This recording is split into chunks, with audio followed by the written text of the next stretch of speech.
Retro Hangover is supported via Patreon by listeners like you.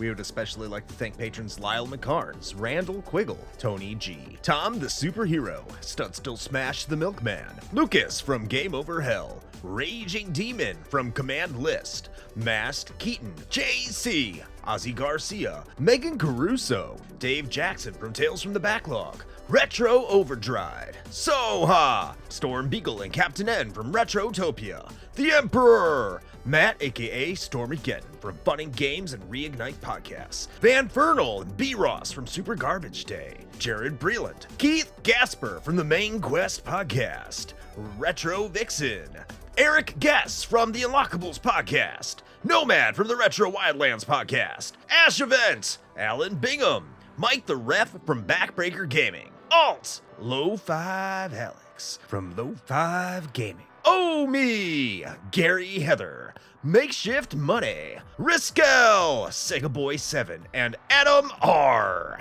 Your continued engagement and generous donations are deeply appreciated.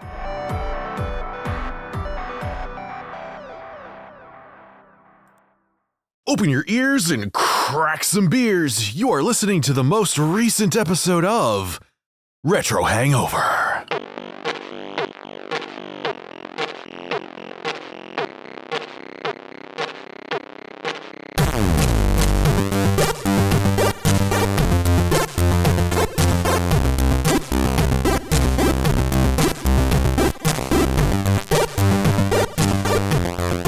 Hello, retro and classic gamers. Welcome to the podcast where we condemn cool cucumbers complicating consensual, considerate carnal coitus.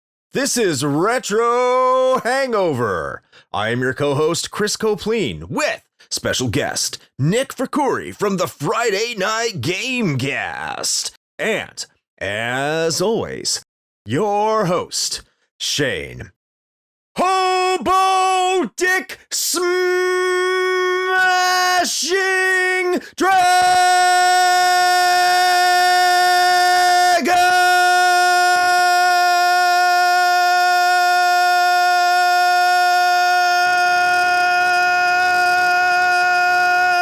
Saltaire!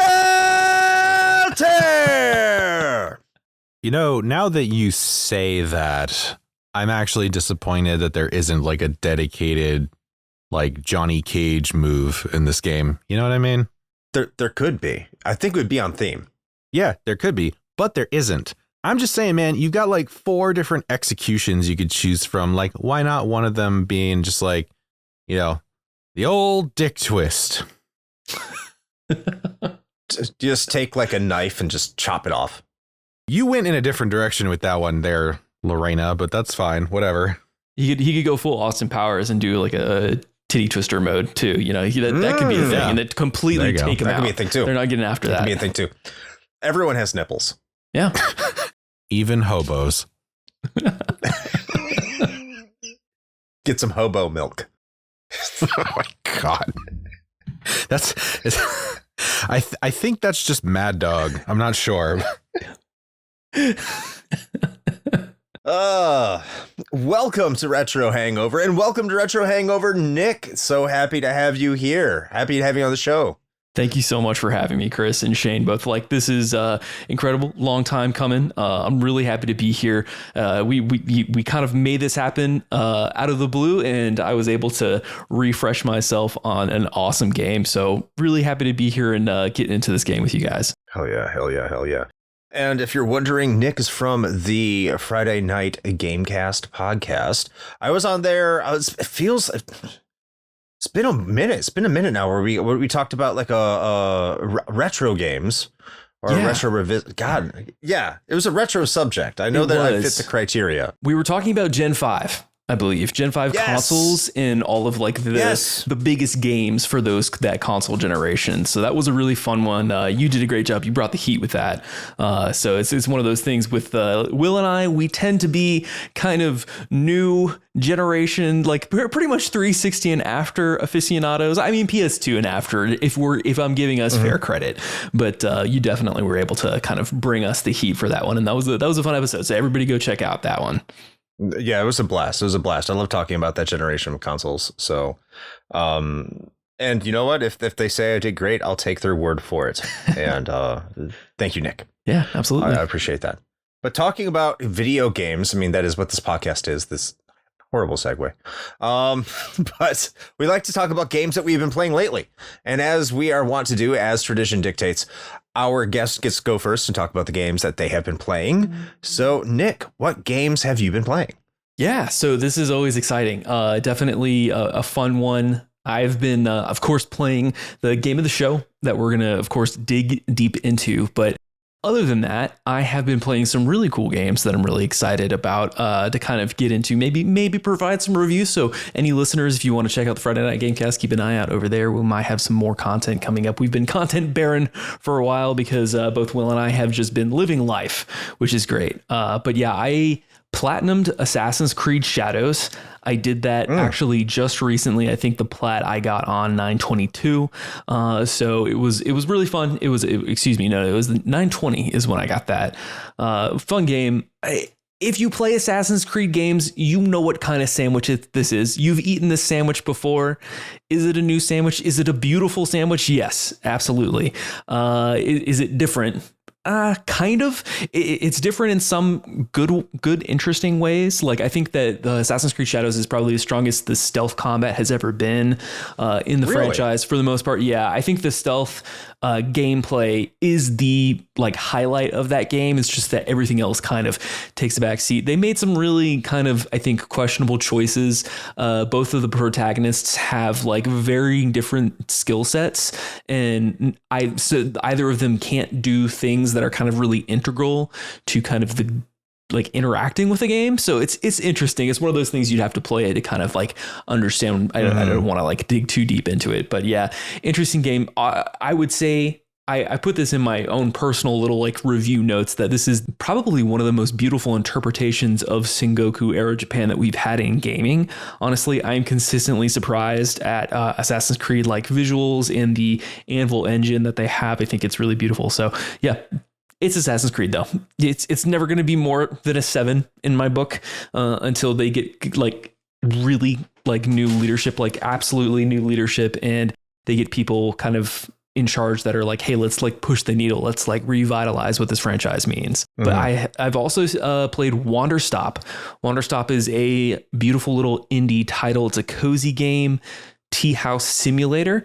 It's basically dealing with a lot of like ideas about like, you know, feelings of experiencing burnout in your life and how you can bounce back from that, how you can like learn to like rest and live in the moment and recover. And it's just like this beautiful, quirky, small little indie game that's kind of, it grapples with a lot of like, you know, philosophical ideas. Forgive me if you hear any of the noise in the background. My cats are losing their minds. They always do as soon as I start podcasting. So you know, just as a heads up. But the last thing that I think both of you gentlemen might actually be, you know, excited about, question mark. But I, for the first time, played and beat, rolled credits on Arkham Asylum yesterday. I've never beaten Arkham Asylum before. And this is the Return to Arkham edition. So I think they got a visual remaster, I think, for like modern consoles, but I don't think it was a remake. But yeah, really, really good game. For a game that came out in 2009, like I was like super surprised at how much fun I had with it, looking for all those Riddler clues and trophies and all of that stuff. That was a great game. I think Mark Hamill's Joker is great. Very, very nostalgic to hear Kevin Conroy as the Bat. Again, like it was just a really, really solid experience top to bottom. And as soon as I beat it, I installed Arkham City and then jumped into that. I was like, oh my gosh, I can only imagine what people were like when they went from Arkham Asylum, and obviously they jumped into Arkham City, and it was like this huge like open world event as the Batman. Like it was a really cool experience. So getting that spooky season start off strong, but that's what I've been working on. Oh, hell yeah. Good to hear. Good to hear. Big fan of Arkham Asylum. Yeah. Appreciation. I'm a little more lukewarm on Arkham City. I'm not an open world guy. Okay. So that's probably the thing. But yeah, Arkham Asylum, I think, is just very tightly made. I love it. So I'm glad that you enjoyed that. If getting the platinum in Assassin's Creed, which is something I wouldn't advise anybody to do, honestly, I'm just kind of like a sicko for the franchise. If it's taught me anything, it's that I am too old to care about open world games anymore. If it's not a Zelda, I don't care about open world. Like just give me a linear, Uncharted linear game. Like give me a Condemned linear like gameplay experience, and I will be happy camper. Yeah. Yeah. Shane, how about yourself? What have you been playing? Man, isn't it nice, Chris, to hear somebody talk about playing other games? That's nice. I'm happy for them that they can do that. Not much, man. I mean, honestly, I think our stream Sundays, if I'm not trying to fit in just extra time on one of the games that we're talking about on the show, then that's the time where I try to wedge in something for 2 hours. So one of our beautiful patrons, Randall, the one and only, the PC shill, bought me the 5th episode of Fears to Fathom a while back. He was not aware that it was the 5th, by the way. So I've played the first 3 on stream. And then he was like, I got you the next one. I'm like, you missed one. He was like, fuck, but that's fine. They're not serial, so it's not a big deal. They are episodic, but he can play them in any order anyway. So I played that. So that is the only thing besides content for upcoming episodes that we've got going that I've truly had a chance to play. And it is a very slow burn, which I like. I especially like that in my horror films. I'm more of a psychological horror kind of guy than slasher flicks. And so that was cool, but then it ended very abruptly. And part of that was just a bad decision on my part to go full horror, pro tag and make the wrong decision of let me immediately walk after the person who clearly is going to kill me. Lo and behold, they sure did kill me. So that's probably on me. But there's that. I'm going to try to play it again because I want to play through again and get a different ending. I want to see what I can do to make that happen, because I know there's more to it that I didn't experience because I ran headlong into my own demise. So, but that's it happens. That's all I got, man. I'm not even. I don't got Diablo going on right now. I got nothing. I got nothing. So hopefully you can salvage this. As a quick question, are you a huge Diablo guy? Or are you a ARPG head? I am. Yeah. Okay. Nice. Yeah, I haven't dove into Titan Quest 2 yet, but I want to. Nice. Yeah, I've heard Diablo and Path of Exile are perfect treadmill games if you have a Steam Deck or a ROG Ally or something where you can just throw it up there, maybe get a holder for it, and then just get those steps in while you're playing. I feel like it's one of those kind of semi-passive games. I don't know though. I don't know if that's 100% true. No, that's 100% accurate. It's one of those games that you can pretty comfortably play and then also have Netflix up on a second screen. Nice. Very cool. So for myself, have I been doing anything interesting? Not really. I've played some Saturn games that I hadn't checked out, and I'm looking forward to the next one because I'm doing IO Saturnalia in real time. I played Gen War, and it wouldn't let me get to the end because I was playing on easy mode because that was still a thing in 95. By the way, Shane, did you know that Gen War is a first-person shooter in 1995 that's fully 3D? I did not know that.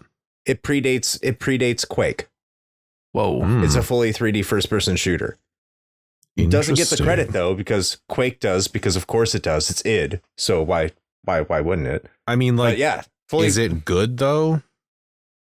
It's okay. I mean, it's just say maybe that's why, Hey, when we were doing King Games 96, I'm going to misquote someone and say that they said that Quake was the first 3D shooter ever made. Maybe I said that. I don't know. I wasn't in any Quake episode, so it wasn't me. Am I crazy, or was it not Doom? Is that Doom's not fully 3D? Is it not? Okay, got it. Nope. Interesting. Yeah, but Gen War is full 3D. It is a first-person shooter, which is just mind-blowing. And then Total Eclipse is poor man's Star Fox, but it's still fun. It's just balls hard. That's about it. Nice. But in terms of non-content things, there's nothing, because I guess Stream Sundays are technically content. And I've been playing Mega Man. I don't count. I made it all the way through. You don't think they are? Okay. No, I have to count it somewhere. You know, I gotta something's got to give. Chris. Somewhere. But Mega Man, I've been playing. Well, more accurately, Rockman. I've been playing the Rockman games. So I played up to Rockman 3, where I defeated all the Robot Masters. And I think next time I stream, it's going to be a game that Matt, aka Stormageddon, recommended. I think it's called Dunkadillo or something. And they highly recommended that game. So I want to check that out. It's only $10. I don't know why that game appealed to me so much, but I want to check that out on the stream. I haven't bought it yet, but I will. I also got Sonic Racing Crossworlds, and I want to play it.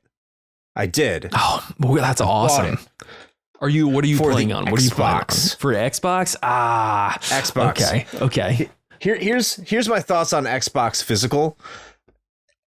Like, I think physical in general is going to be going at a premium for a lot of these, like, in the future. Not that I'm buying them because they're going to be at a premium. I'm buying them because I think Xbox is still like the most powerful console out of the box nowadays, even though everything's gone up in price for some insane reason. I don't know anymore. I hate life. But like, I was looking at price charting. This is probably entirely inaccurate, so I'm just getting my hopes up so I can tell myself I can invest in Xbox games and retire at an early age. But Alien Chronicles was selling for $973. Holy crap. For Xbox. No way. That's insane. I don't know how accurate that is. Because they didn't make any. And like, for an example, Sea of Stars. I back Sea of Stars, and the backers got this special edition. All backers did. And it comes with a little certificate of authenticity. So the backer kits are essentially all the same across the board, except for the game you got. I got the Xbox version. And on a certificate of authenticity for the for PlayStation 4, I think, because it was Xbox One, PlayStation 4, and Switch for Sea of Stars. PlayStation 4 had a couple thousand, Switch had like a lot of thousand. And then I looked at my Xbox One and it said 250. So, yeah, like, people don't buy physical games for the Xbox, except me, apparently. So I will continue to do that. But I got Sonic Racing Crossworlds. So if you all want to play on that, want to get down with that with me, let me know. Got some friends over there at Super Garbage Day that also want to get down on that. So let's have a big, like, community powwow and play Sonic together. That sounds like a good time. I might grab it for the PlayStation, because it is cross-play, if I'm not mistaken. So that's exciting. With every system. Yep. Yeah. And the best way to play Sonic the Hedgehog games is with plenty of Tylenol. Anyway, Shane. I don't even know how to segue from that. All right. Painkillers. You know where you can find painkillers? In medkits. You know where you can find medkits? In Condemned Criminal Origins. So, Chris, would you like to impart some knowledge to the fine people at home about our game du jour?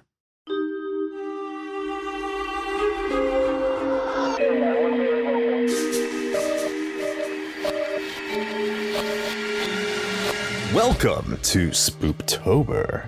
And hey, do people actually say spoop anymore? Maybe that's fallen out of fashion, but around here, we're all about embracing the weird and the spoopy. Today we're diving into a game that doesn't have a wild or scandalous development backstory, but has definitely carved out its own creepy niche. Condemned Criminal Origins. So, let's set the scene. The developer, Monolith Productions, don't get them mixed up with Monolith Software, originally wanted to make a game about a government investigator with supernatural powers tackling paranormal threats. That project was first called The Dark. But as development rolled along, the premise shifted. The protagonist lost most of his magical abilities, and instead of a government agent, he became more of a rogue investigator on the run. Gameplay-wise, Condemned went for a first-person perspective. Sure, there are guns, you'd expect that in this genre, but most of the action is all about melee combat, up close and personal. That focus makes every encounter a tense fight for survival.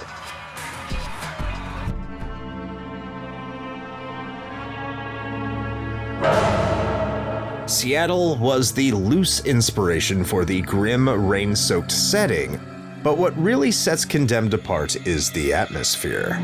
Lead designer Frank Rook drew on films like Jacob's Ladder, The Silence of the Lambs, Siphons in 28 Days Later, and Saw to create that uneasy psychological horror vibe. The team also did some deep research into real-world serial killers, which helped them make the game's villains and overall mood even more unsettling. Condemned: Criminal Origins found its publisher in Sega and was officially unveiled in February 2005 for both PC and the next generation of consoles. Now, that next-gen console would turn out to be the Xbox 360, announced only a couple months later in April. The game went on to launch with the Xbox 360 on November 22nd, 2005, and hit Europe in early December. Despite originally being planned for PC, it didn't arrive there until April 2006, and then finally made it to Japan at the end of July of 2006 as well.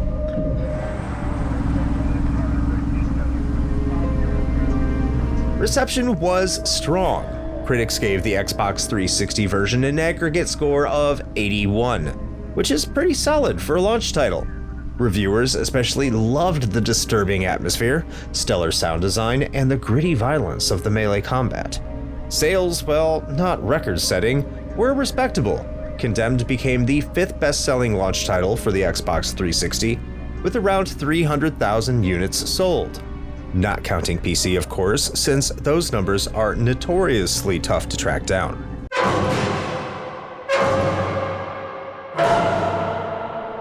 Since its release, Condemned has built a reputation of a hidden gem. It's often overlooked, but those who play it recognize the quality and craftsmanship. The game did get a sequel in 2008 on Xbox 360 and PlayStation 3, but the series has been dormant ever since, despite plenty of fans hoping it'll make a comeback someday.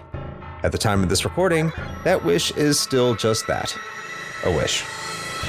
And that is your brief history of Condemned: Criminal Origins. All right. Thank you, Chris, for the brief history. And that sequel, which I believe is called Bloodshot, if I remember correctly. I think so, yeah. That's gonna come up again a little later. I got a bone to pick about that. But yeah. Oh. Yeah. Mm-hmm. Mm-hmm. So since you're on there, you're talking. It seems like you're a little bit of a veteran with these games. So I'll go over to Shane and then I'll kick it over to Nick. Nick can close out the section because I'm trying to predict probably what the best story is here. My history with Condemned is I've observed it from afar. I think I picked it up a while ago. I don't remember when I picked it up, but I picked it up because it had that hidden gen reputation, and I was like, I need to check this out. And like many of the games I buy, I never played it until we got ready for this episode because I figured we need a good, scary Spooptober game. And Condemned's one of those hidden gems games, and I think I've heard Shane say some things about it, so let's do it. So that is my personal experience with Condemned. How about yourself, Shane? So I had played this front to back at one point, and I couldn't recall when. So when I went to do a fresh run for this episode, I took a look at my Steam, and it turns out that I finished it in roughly 8 hours and change in 2012. So quite a while ago, about 13 years. Which also means I remembered basically nothing about it, except for one specific section that we'll get to in the gameplay, because it's something that sticks with you. But yeah, so that was kind of it. Like, I didn't play this when it came out or anything like that. I definitely picked it up on like a Steam sale at some point, and then it sat in my backlog for a while. And then I was like, you know what, I'm going to get around to playing this. And I mean, fortunately, because it is a relatively short runtime, all things being equal, I was able to, kind of knock it out fairly quickly back then. And this time too, which is nice because as was mentioned earlier, we are the olds, and I do not have time to collect 100 feathers in an open world. Ubisoft, thank you, but no thank you. All right. What's your personal history, Nick? Yeah, so Condemned is definitely one of those where it was that like cover art that I saw when I was a kid, you know, with the 360 when it first came out. You know, I was in school and I was like, dang, that looks super cool. Because even then I was like a little bit of a horror sicko. And I feel like everybody has that one family member, whether it's like their cousin or their older sibling that always has like all of the games. For me, it was my cousin, and I would spend a lot of time at his house when I was a little bit younger, and we would play games together. More like I would watch him play games because that's just the way it goes sometimes when you're over at your friend's house. But this was definitely one of those games that blended. It was stuck in my subconscious, and I knew it was a banger. I just never really like made time to play it because it hasn't really gotten like a remaster or an updated treatment for more modern consoles or anything like that. But I always knew that it was one of those horror games of that early Xbox 360 era that had a lot of prestige and of course had a niche following to it. So it was something that's like been on my like want to playlist that I just haven't really had a reason to carve out time for until Chris was like, let's record the podcast. And I was like, okay, cool. Let's definitely do it. So yeah, this was one of those where it's like it blended in my mind with like, you know, Condemned and then Manhunt. And then, you know, there were other games like of that same era that were just like really, really awesome. Fear. For first person shooter, like hyper violent serial killer, like dark, dingy, atmospheric games of that 360 era that, you know, definitely leaned into that. Like all of our protagonists are the same and we're still going to use sepia tone. We don't care energy that most of the developers had at that point in time. But yeah, that's basically my experience, my personal history with this game. I want to expand on what you said there about the cover art. This is probably one of the best covers. So good. Of the era. It's good. It's like, that's the attract mode. Yeah. It instantly catches your eye. It tells you everything you need to know about the game. Yeah. It tells you like, and nothing at the same time. Right. Yeah. Yeah.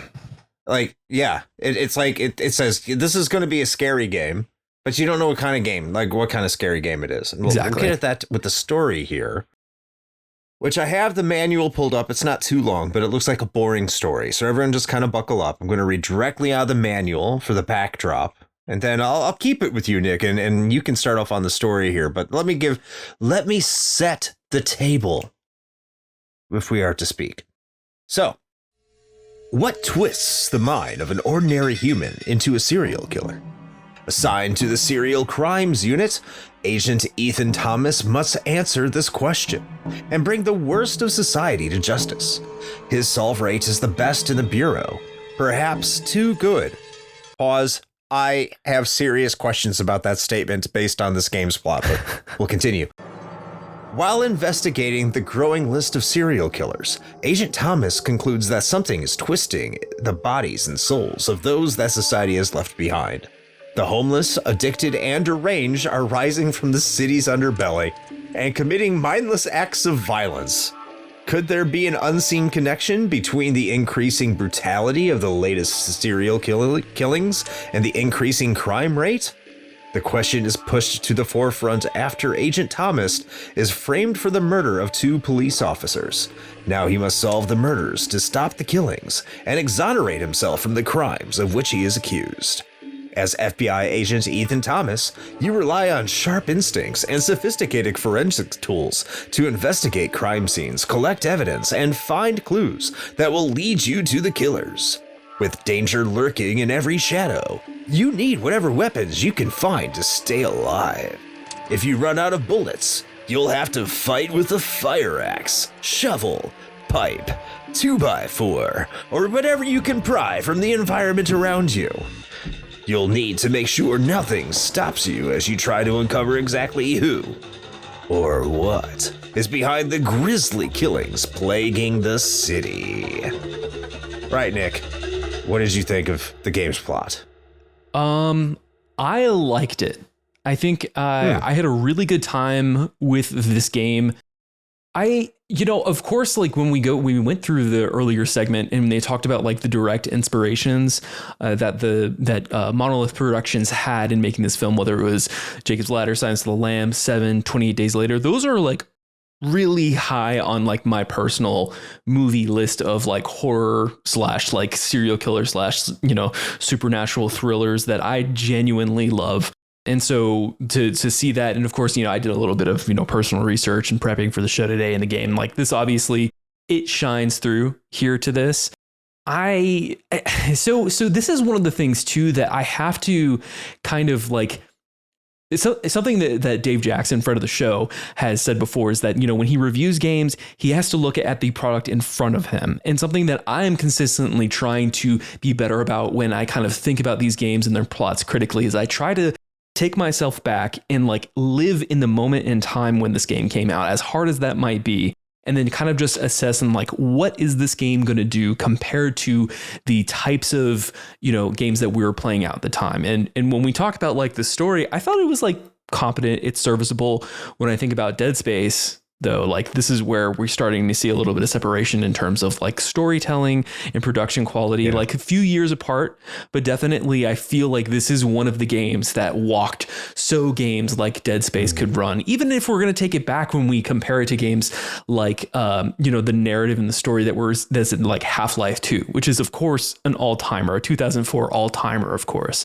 But when we talk about like what's going on with Ethan Thomas, if I'm not mistaken, that's the name of the main protagonist here. Yes. I think it's very cool. I definitely appreciate kind of like the cerebral horror elements that they're blending in. Kind of like the intuition moments when he walks into a room and he has those like kind of flashbacks or like kind of cerebral supernatural intuition moments where he's like, okay, this is what happened here. And then you as the player are like going through that investigatory, like procedural analysis. I liked what they were doing with that, going through the motions. That's more maybe gameplay than story wise, but I think that this is definitely cool and I appreciate it for what it is. Does it hold up by today's standards? That remains to be seen. We'll probably answer that later on in the show. I think it would be interesting to hear both of your takes on it, but I think that I really, really liked the story in this game when it's the kind of like cold, hard process of like, I am hunting down a serial killer that's hunting other serial killers. Like that's like real, that's gritty, that's kind of grounded in reality. And then they kind of do a pivot. They do a little bit of a divergence into kind of more of a kind of leaning into that supernatural area and more of that cerebral thriller stuff. And I don't know if that was 100% my cup of tea. I feel like if we had like kept it grounded in reality and they kind of had that like suspended disbelief, that would have been something more of like let's leave it up to the audience to interpret what they think. And I still think they did that to greater or lesser degrees here. But I enjoy this. I enjoy this for what it is.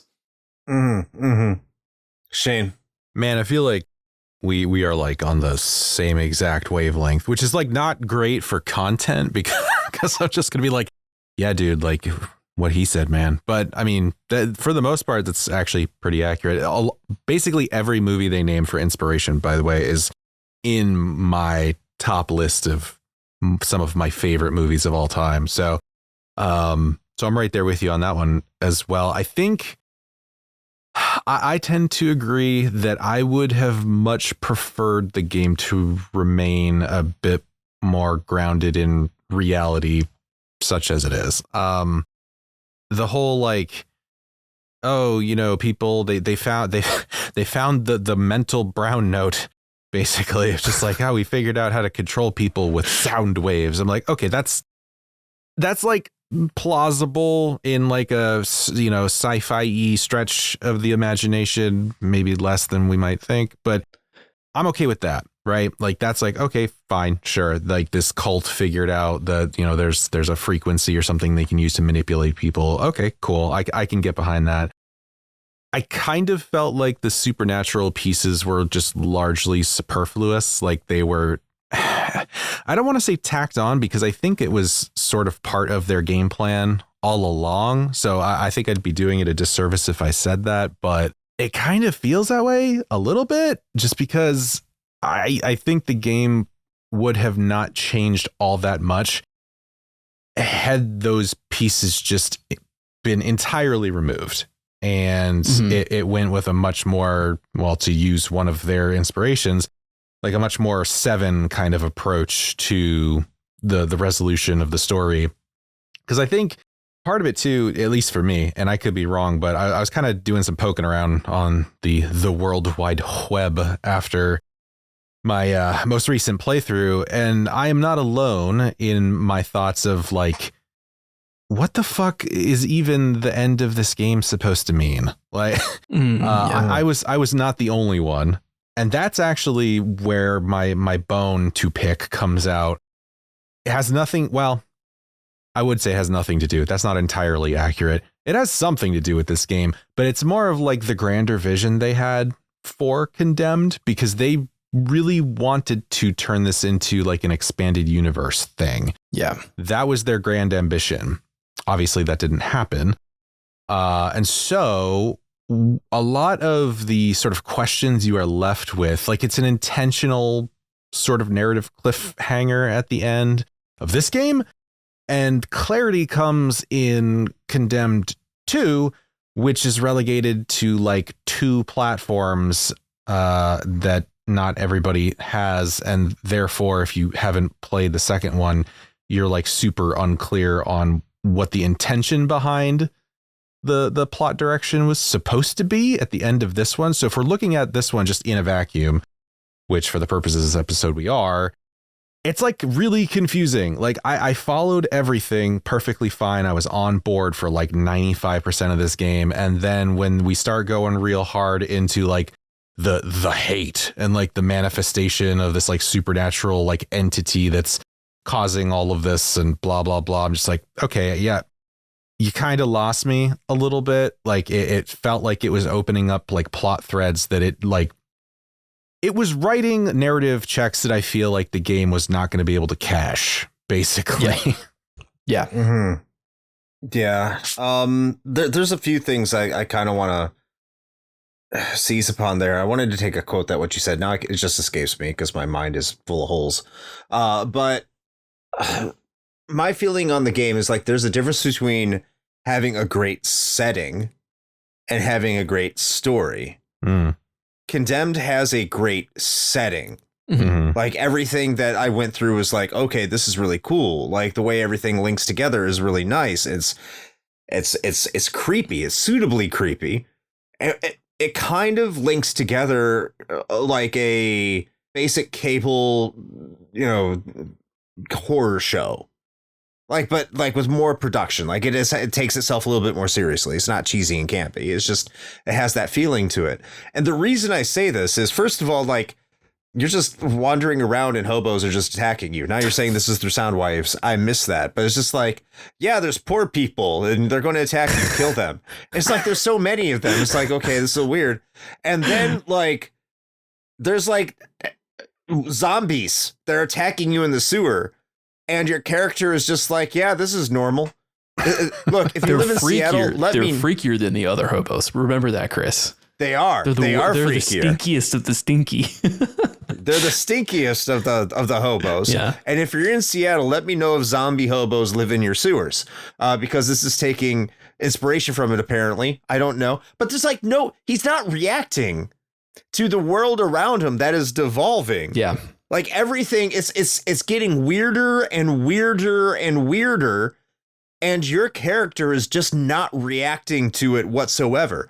I thought it was going to have, while I was playing it, I thought you're going to get kind of a Silent Hill kind of plot twist, kind of reveal where, I mean, the title is Criminal Origins. Maybe it's his descent into madness. Is his, like, he is like actually one of the serial killers. I thought it was going that way because like the world around him continuously gets more and more insane and exits the reality progressively.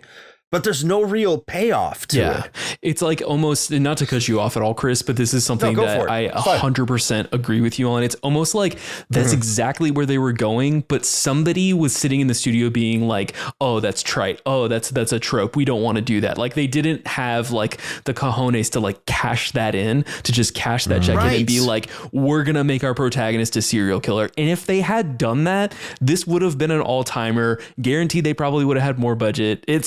It's one of those really weird choices that they decided like not to do.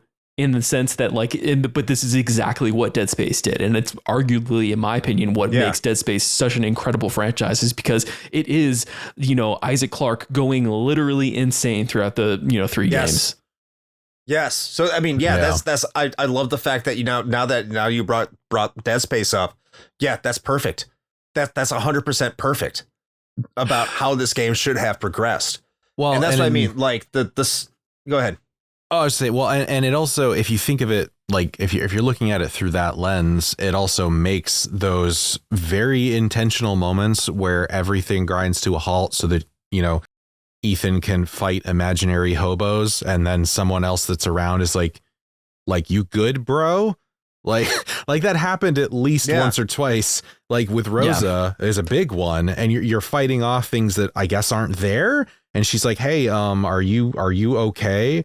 And that is such it's like completely out of place with the way that the plot ends up unfolding, because it's like, it makes no sense. It's like one of those loose plot threads that piss me off about the ending of Lost. I take every opportunity to bring that up. I fucking hate how that show ended. Anyway, we're not talking about that today. No, I've never watched Lost, for what it's worth, so I can't be upset. But I think that's another good thing. Like you are going around with what are seemingly other real people who exist in the real world, Rosa. Yeah. And there are people crawling around on the floor like spiders, and she never mentions that. Yeah. She never mentions that. Nor do you. And that only makes sense if your character is going insane.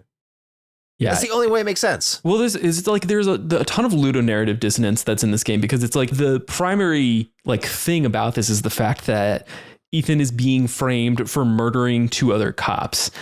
And so he's leaving a trail of fucking unhoused bodies in his wake to prove his innocence, right? So we care about the cops, but we don't care about the poor addicts that really just need more resources and housing and maybe a little bit of therapy, maybe a Narcan or something like that. You know what I mean? And it's just they were high. It doesn't matter, right? They made their choice. They made their choice, and Ethan just delivered the final blow. That's what it is. It's just that's where I'm saying it's like, because the thing is too, with the end of this game, there are multiple cutscenes where they play around with it, like, oh, is he actually serial killer X? Because he's obviously very much not the nephew of the old guy that's following him around and telling him what he should do on the next steps. But yeah, I completely agree with you there, where it's there are these tangents, that the threads that they were trying to pluck on, but they just never fully committed to it. And it's I just wish that you had. And I don't know, maybe the team changed for Condemned 2. It sounds like Shane is not happy with the way that Condemned 2 played out. But yeah, I'd be curious to know. I'm genuinely curious to see what they might progress on and try out the second game at this point, because it's just so much left unanswered here.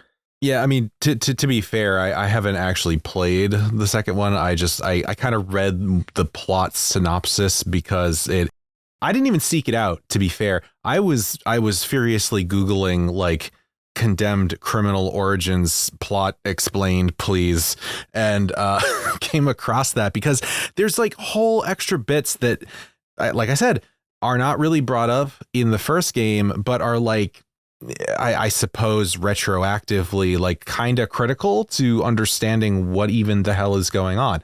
Like the fact that the cult is named the Oro, and they got this whole thing going on, and there are sound generators in the city that are causing all the psychosis, and all these things are not spoken about until the sequel. So it's very strange. Yeah.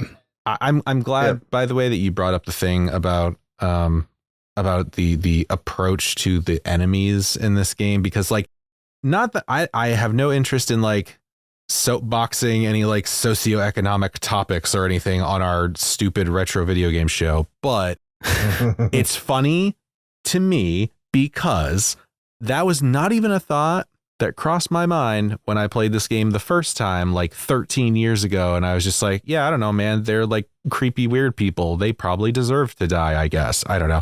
And then playing through it now, I don't know if it's just a cultural change or what it is, but that was one of the first things that crossed my mind. I was just Okay, so we do know that this game, like, on its surface, is just promoting wanton violence against, like, just, you know, people that are down and out, right? Like, we're not going to address that at all. Like, okay, that feels weird.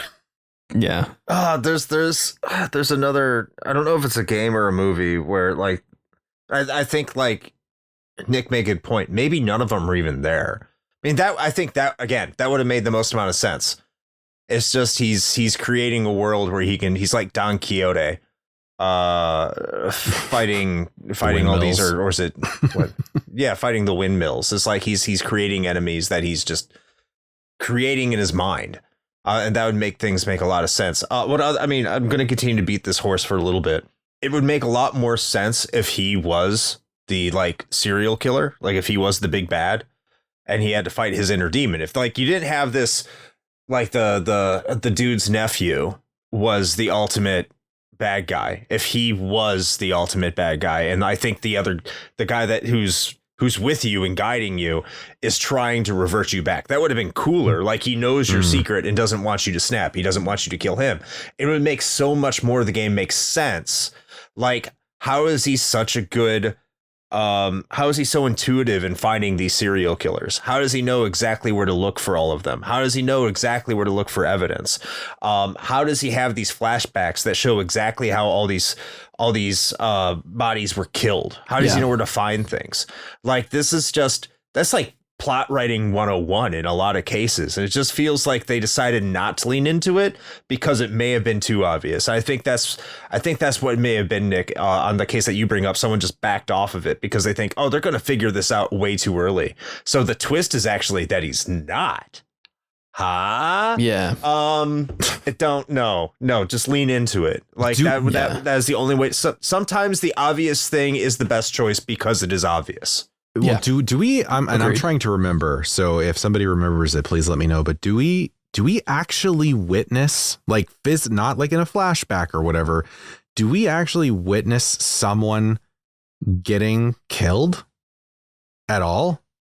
No, because Ethan always stumbles upon the bodies. He's like, there's the gym teacher that gets, like, tortured by the torturer, and he sees him. Mm-hmm. He, like, sees him while he's still alive, and he's like, oh, help me. But then, if I'm not mistaken, the guy dies. He dies immediately after. But he's shocked to see Ethan.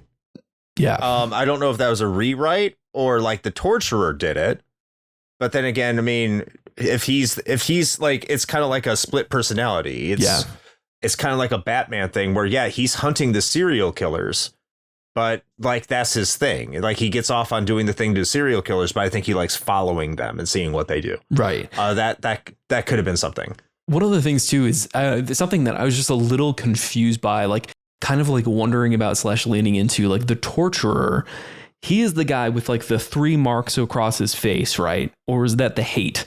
The hate is the thing with the metal jaw and the metal spine, and you rip the thing out of his back at the very end, if I'm not mistaken. That's like the demon. They go full-blown demon mode at the end. But the torturer is the guy who realizes that serial killer X is on his trail and then starts kind of, like, changing up his MO in order to kind of, like, avoid both Ethan and serial killer X to, like, do what he wants to do, if I'm not mistaken. He's the guy that has 3 marks across his face, right? Yeah, he's the last one you find. Okay.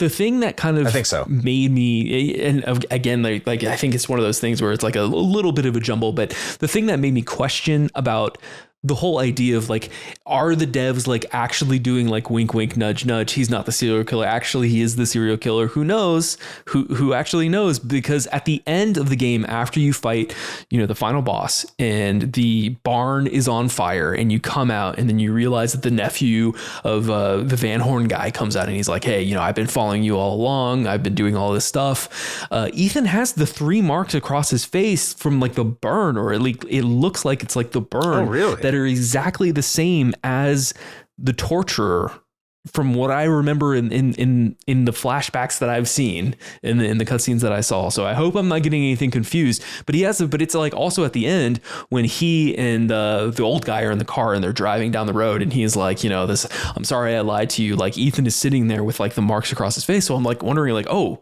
all along, like he actually has been just reliving like the fantasy. He's been doing this all along. So I don't know. It's a good question. And then of course the choice at the end. I'm curious about what you think about giving us a narrative choice for the first time at the game at the end of the game. Like what is with that? I didn't well, and like not it. only that, but it's a choice that doesn't make a difference. Like if you think about it narratively, like one way or the other, it doesn't matter. Yeah. I wanted to shoot the old man. It didn't give me that choice. Right. Like there should have been 3 choices. You shoot the guy in the trunk, you shoot the old man, you shoot nobody. And you only get 2. Shoot the guy in the trunk or not. And doesn't, like Shane said, it doesn't matter. The guy in the trunk just shoots himself anyway. So it's like, why, whatever. Yeah. If it mattered, I probably would have cared, but it didn't seem to matter. Yeah, I chose to spare him and he shot himself. I'm just curious if you chose to shoot him and then the old guy shoots Ethan, or if it's one of those things where they struggle. I don't know what the end of that is. Yeah. I don't know. Like I said, I wanted to shoot the old man. Mm-hmm. So like I went over to try and shoot him, and then the guy shot himself. So I see. I didn't. Yeah. Gotcha. So I wasn't able to find out. I wasn't going to play it again. And we'll get into kind of why here. Yeah. Next in the gameplay. And Shane, how about you kick this one off? How did you think about the gameplay in Condemned? Oh boy! All right. Let's see. That's a great start. Where do we start?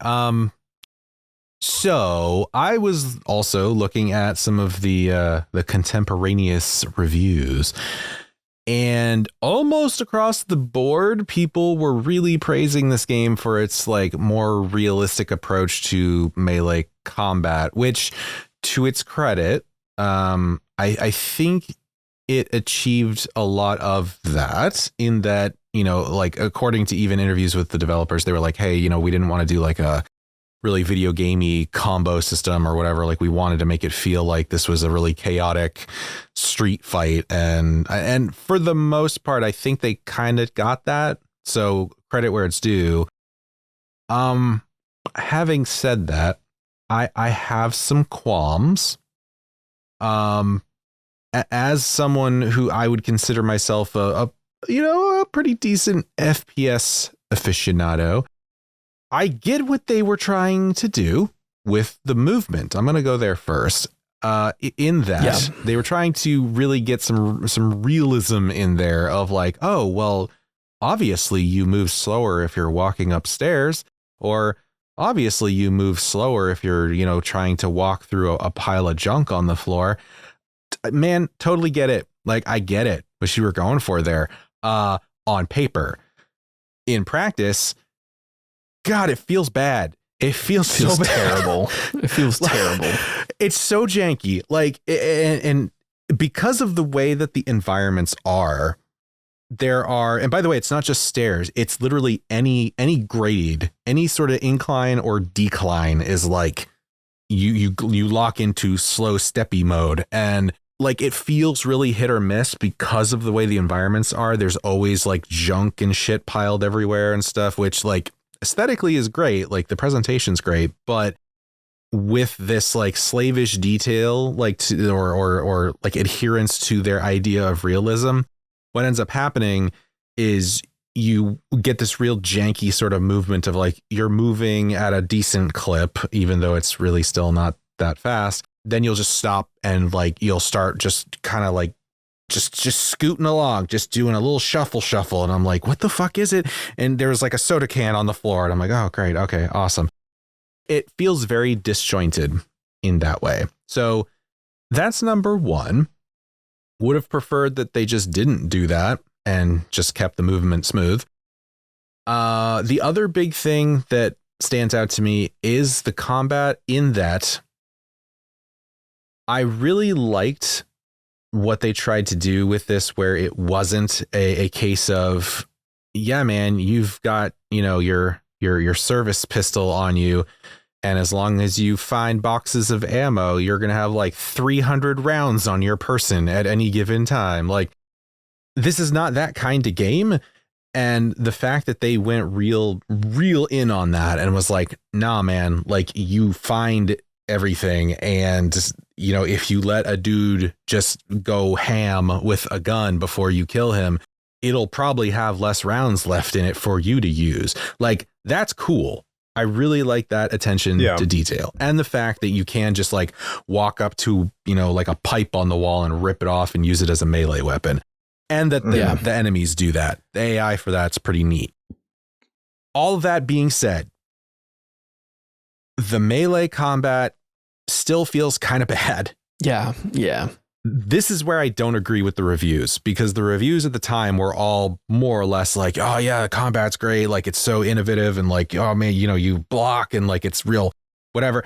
No, I swear to God, dude, like 50% of the time, I definitely know that I blocked in time and I still got clocked in the fucking face.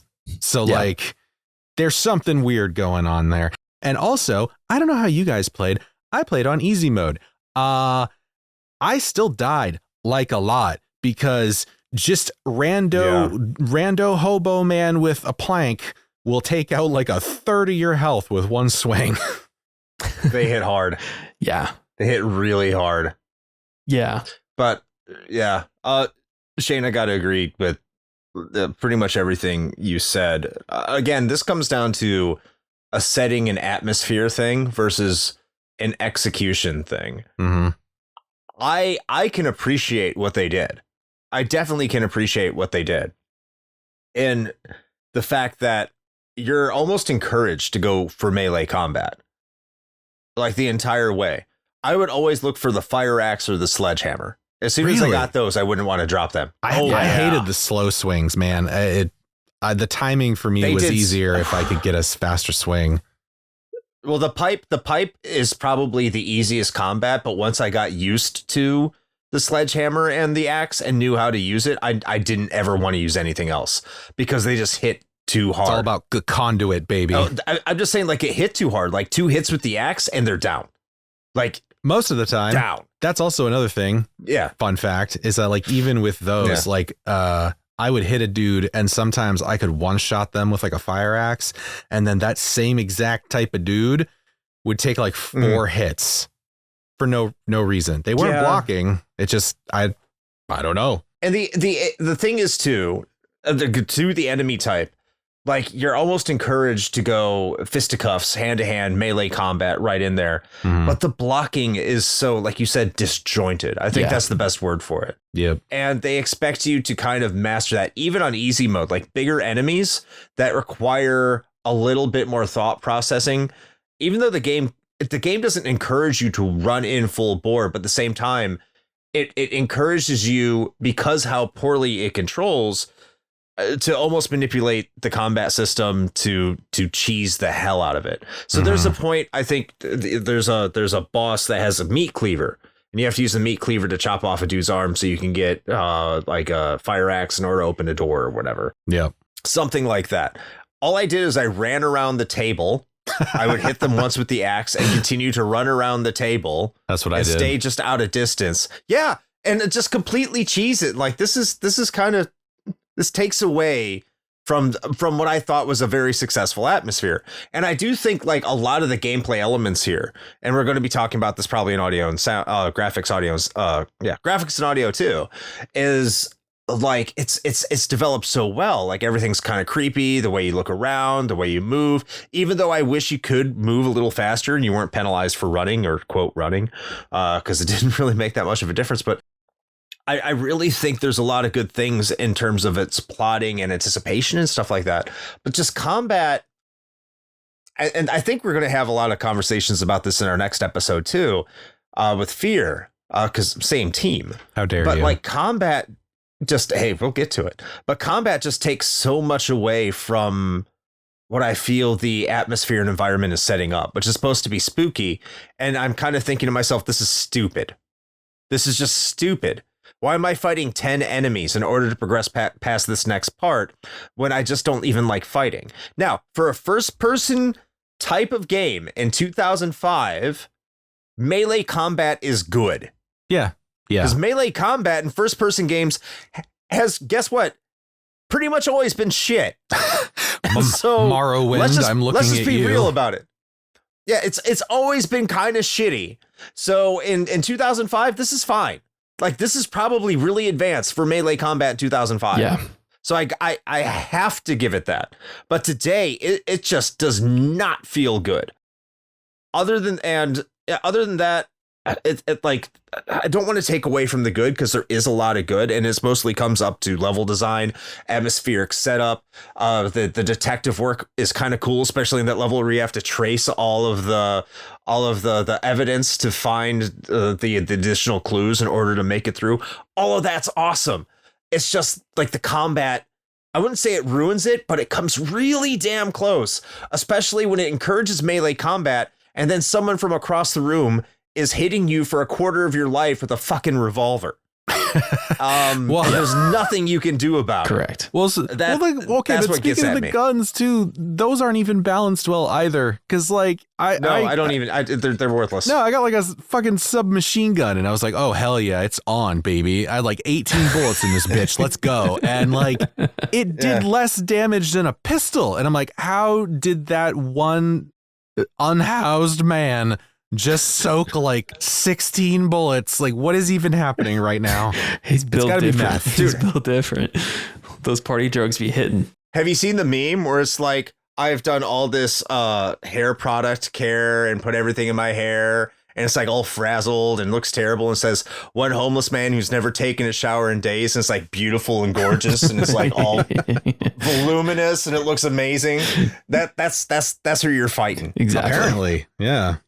Nick, what'd you think? Man, gameplay, I'm in line with both of you. I would say I'm a little...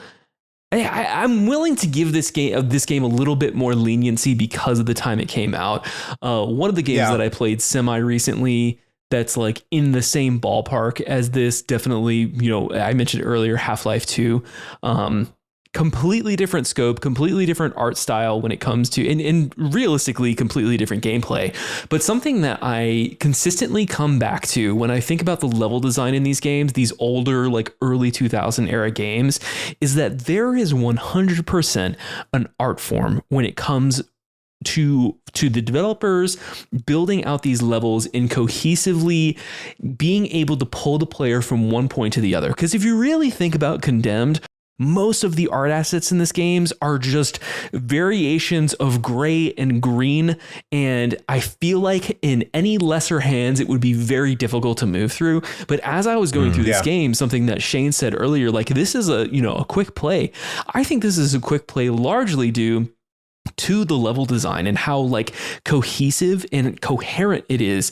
Okay, this is where I need to go. Really, really purposeful like points of lighting, really purposeful points of, okay, Ethan, go here, do this, scan this. All right, now we have 2 enemies coming in. I also think, when you're comparing to something like Half-Life did a really great job of like something that I didn't expect it to do at all, because I didn't know anything about Half-Life at the time before I went and played it. But it's like the successive scaling they gave to Isaac of like, okay, we're going to give you this crowbar, and in the end they give you the grav gun, and it's like that stretch in between of learning how to like successively like build those moments where he's like, it's necessary for him to use that.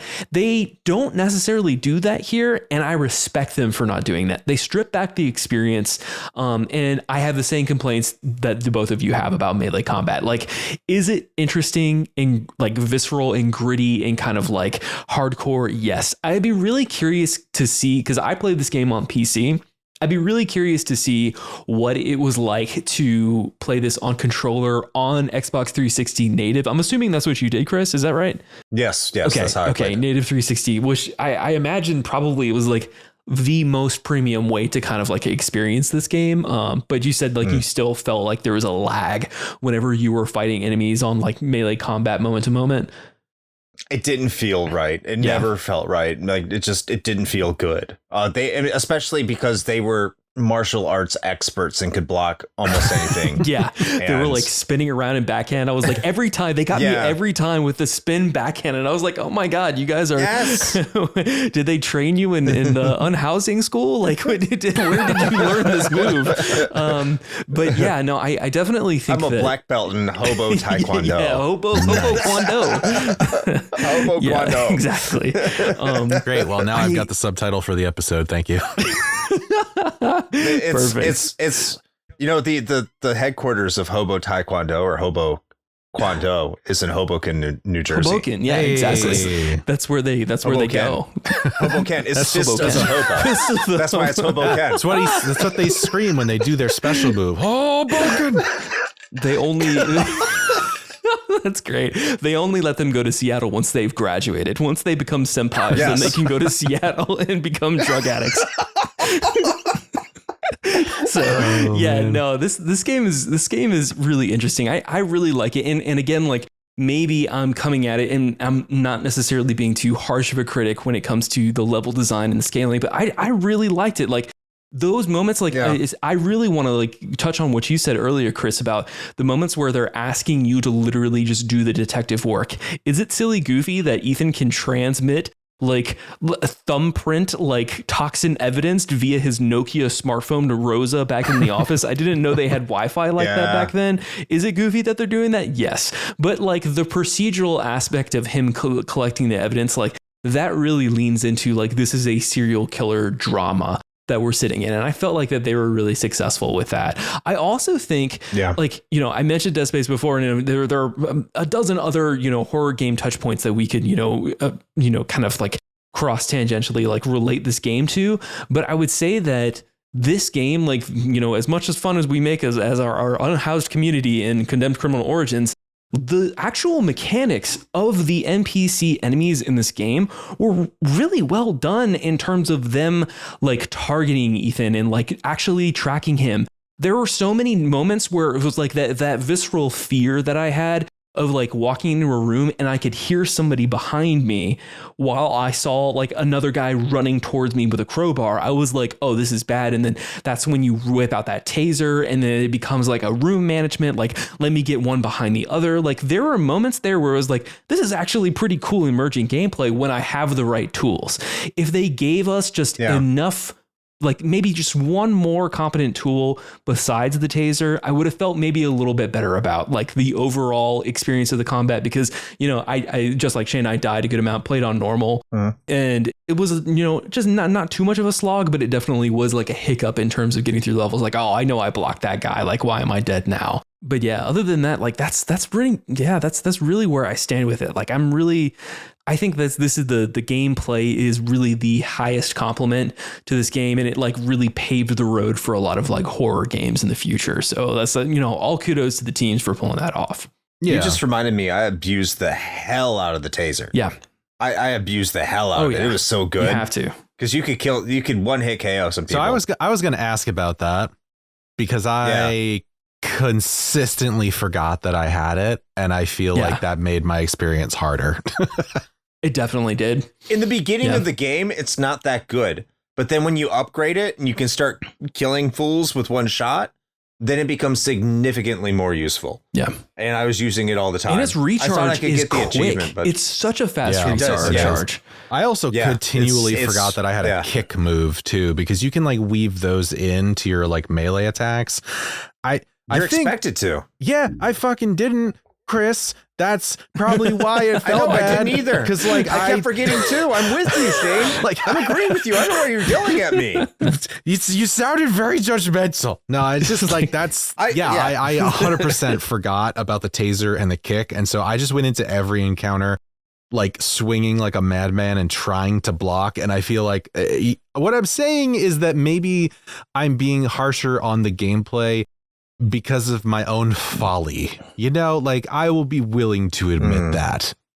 I do, however, what is the first thing that comes to mind for either one of you when I say swimming pool? It's fine. Swimming pool. I fucking hated that section. I died like 6 times. Yeah. Well, did you as throw it a turns controller out, Is this controller throat certified? Well, I mean, well, first of all, I was playing with a keyboard and mouse like a proper gentleman. Excuse Thank me. you very much. Me. I didn't realize I was in honored presence of the master race here. But man, actually, that's so here. You know what? Here's a fun fact. I did not finish my playthrough this time. I finished it the first time back in like 2012 or whatever. I didn't finish it this time. That's where I stopped. Actually, was the pool because I died like 6 times because I just got chain stunned into them just grabbing me one after another and just getting insta-gibbed. So that was cool. And I was like, you know what? I feel like I've done enough. I think I've done enough. And it turns out that apparently there's like a couple of guns somewhere on like the side of the pool that if you can get over there, that definitely helps. But I was just like, you know what? No, fuck this. Like this feels bad. But anyway, that's more of a downer. I'm just going to say they were pretty easy with the fire axe. That's probably true. Maybe I shouldn't have gone in there with a board and some nails. Chris, maybe. I don't know. Yeah, probably not. Yeah, I mean, probably I wanted... Okay, actually, no. Wait a minute. That brings up another thing. Because while I do actually, like, unironically, I do like what they did with the combat insofar as, like, the weapon choices. Like, it was very strategic, right? Like, you need to pick what you want to use, and sometimes you can't take things with you. Like, that's cool for the most part, but it irritated me in certain places where it was like, this is objectively a better weapon, but I have to leave it behind because I need this one specific thing for this stupid door. Like when you get the meat cleaver, you're like, oh, this thing fucking slaps. Like, that meat cleaver's fantastic. Yeah. I think it's probably one of the best melee weapons in the game. And so I'm like, okay, cool. I want this. But you can't keep it because apparently Ethan can only carry one thing at a time. And so it's like, okay, well, I have to drop this because now I need to take this fire axe because I can't progress through the game unless I have the axe to break a door down. So I went out of my way and I broke the door down and then dropped the damn axe and went and got the cleaver again because I wanted to keep it. Yes, I did. But like, there were a number of times that I did that because I was like, okay, like I get that what you're trying to do with like the environmental puzzle thing of like, oh, you need this specific thing to do this. Fine. But like, I kind of wish they would have, you know what? Just a swap, just a hot swap. 2. All I'm asking for, 2 weapons, just 2. I don't feel like that's unrealistic. Like, let me fucking just slide that meat cleaver in my belt loop or some shit so I can pick up this axe and break a door down. You know, I feel like it's not asking a lot. Shane, Ethan does not have room for another weapon when he has a bag that weighs probably 150 pounds full of like spectrometer equipment in his little knapsack. You know what I mean? Like we can't add anything more. Ghostbuster gear. Yeah, you know I guess that's probably true. He has like a speculum trying to like I'm sorry, what? Investigate these things. You heard me. Okay, so I've been really like down. He has a speculum looking for splatter, Shane. I've been really down on the gameplay more or less through this entire segment, but for what it's worth, I really did enjoy playing through it again. I kind of got fed up with that one section, but I mean, I like a lot of what's going on, and I think it's really, as we've mentioned, it's really the level design is what really shines for me. I think if the combat had been a little bit better, I think that we would have had a much different discussion here.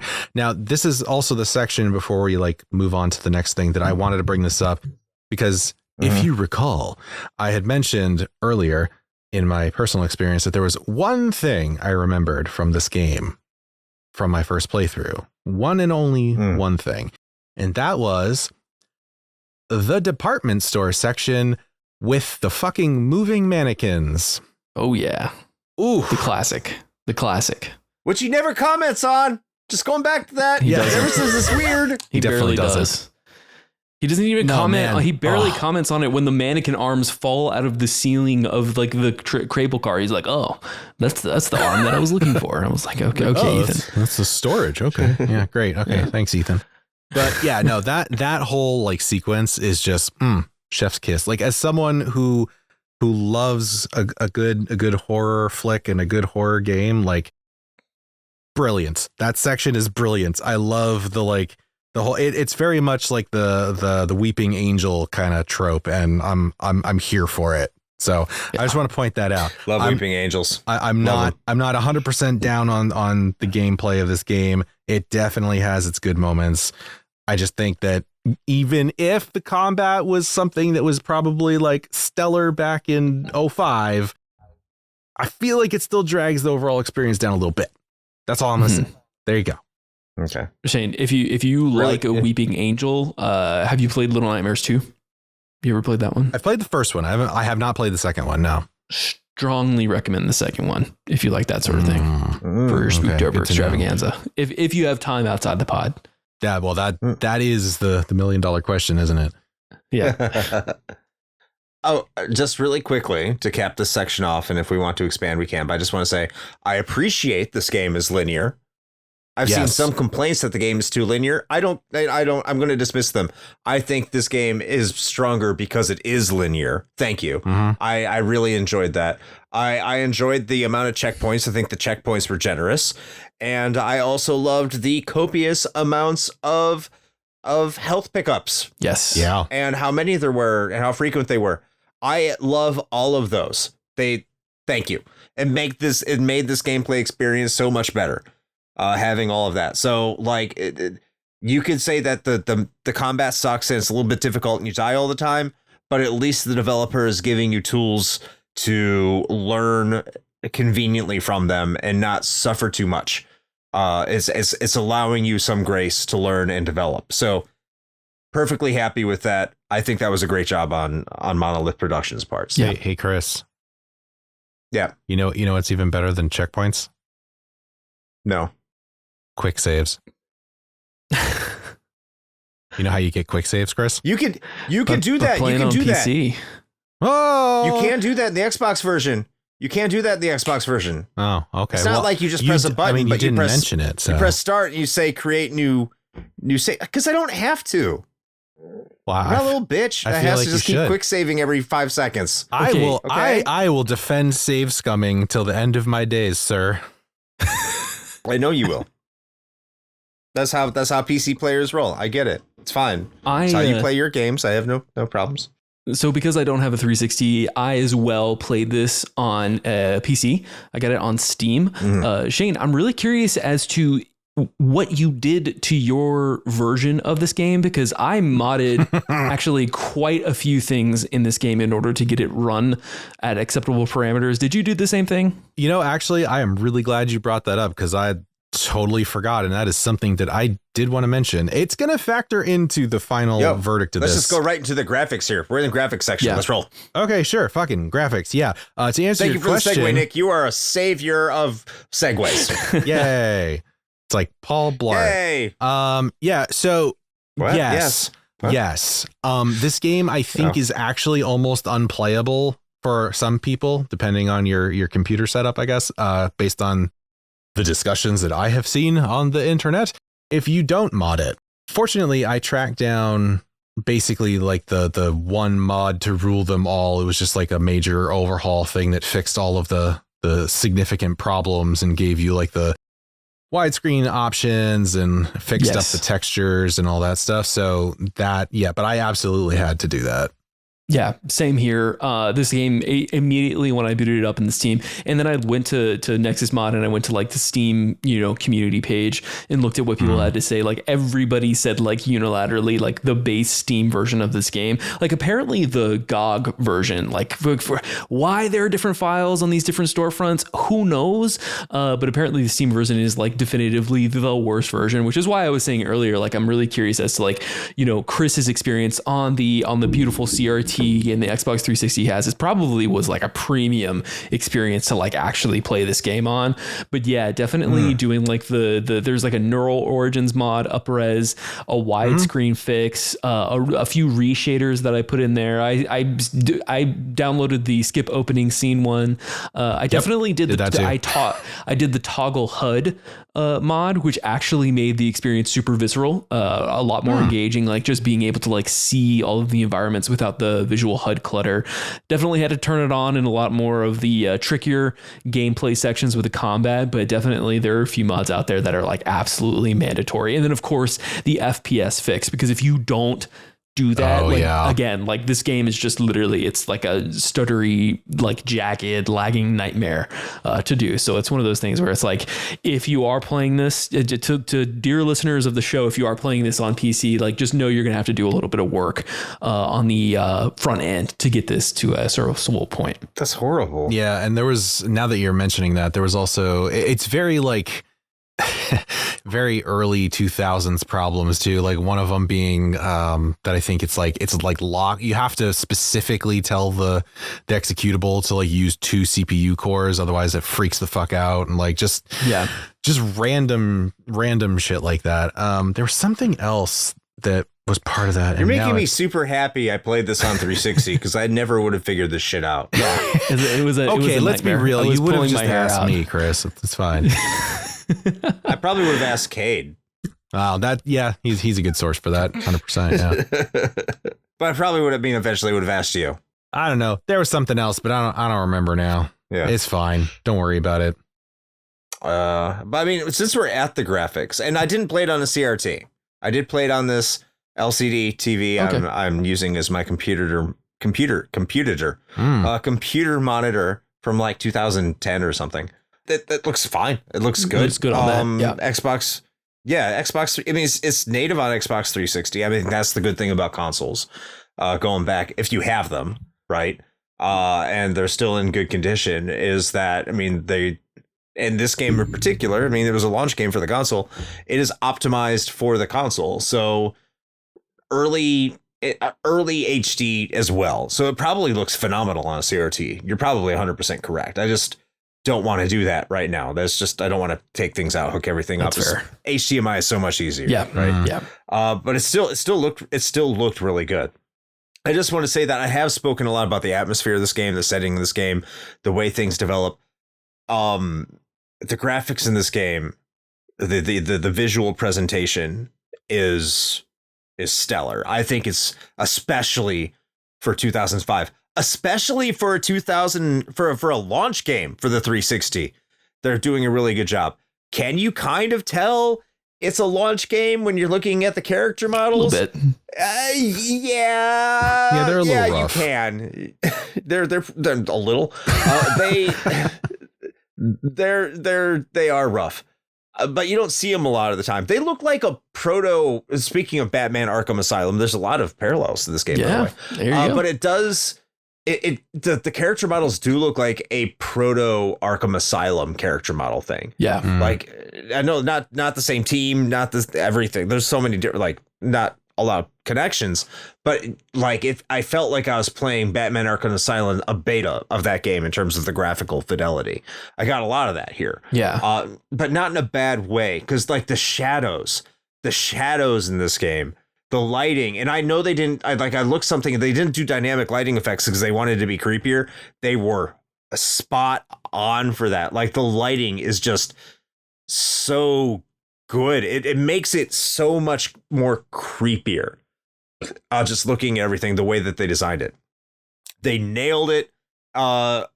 Just the present, and you said grays and greens before, it was everything, but I think like you need the grays, greens, and browns in a horror game where things are dilapidated, rotting, decaying, everything like that.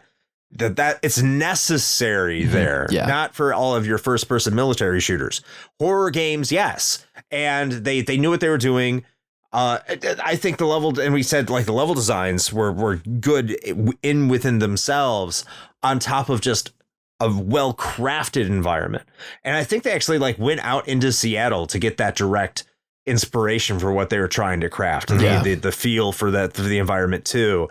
And they did it. I have no complaints about the visuals other than, yes, they are very time period specific. Yes, it does look like a launch game.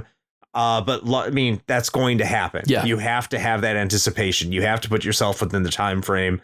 Just realize that it can be rough for the character models, but the environments themselves, I think, have held up very, very, very well. Yeah, I can only agree with you there, Chris, as well. Like, I genuinely, I mean, you think about Resident Evil 4 coming out in the same year as this game.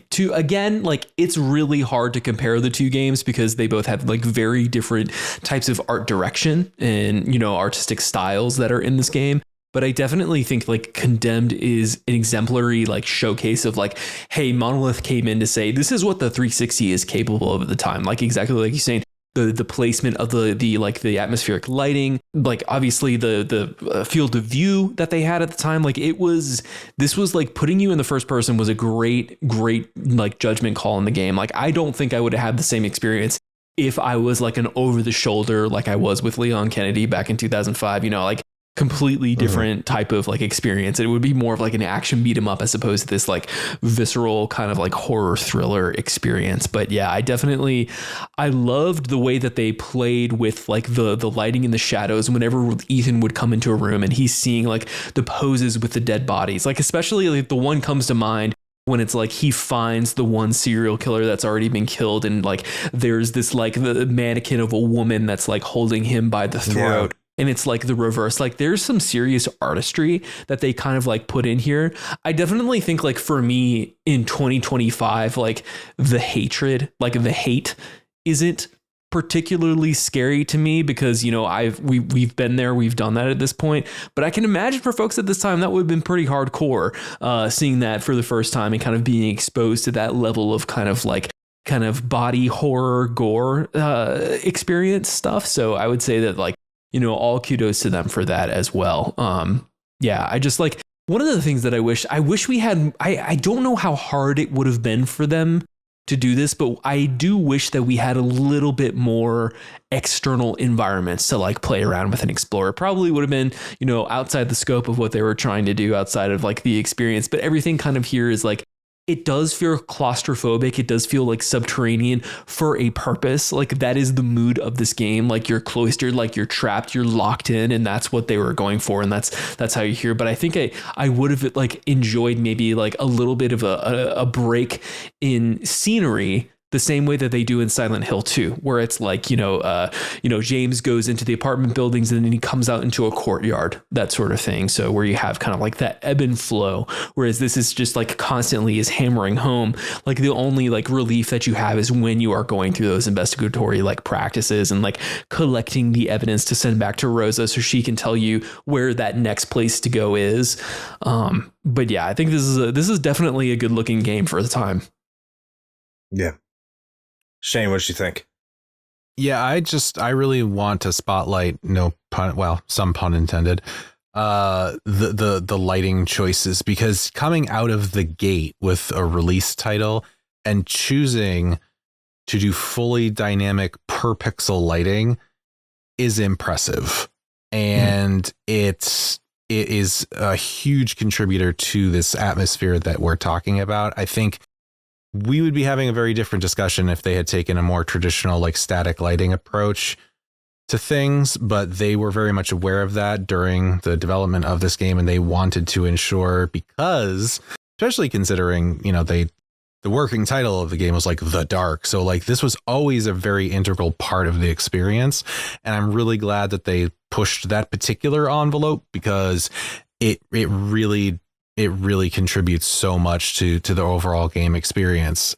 I think that's really the environmental presentation is 100% the real big thing for me. Like we're kind of looking back on this, and take my, thoughts on this with a little bit of a grain of salt, because I also did use that neural mod to AI upscale the textures, which it missed some, by the way, and it was very evident because I'd get real close to something and I'd be like, oh, that's like mud. All right, neat. But having said that, I know that we're talking about a 2005 360 launch title, but man, a lot of the models just they have not aged well at all.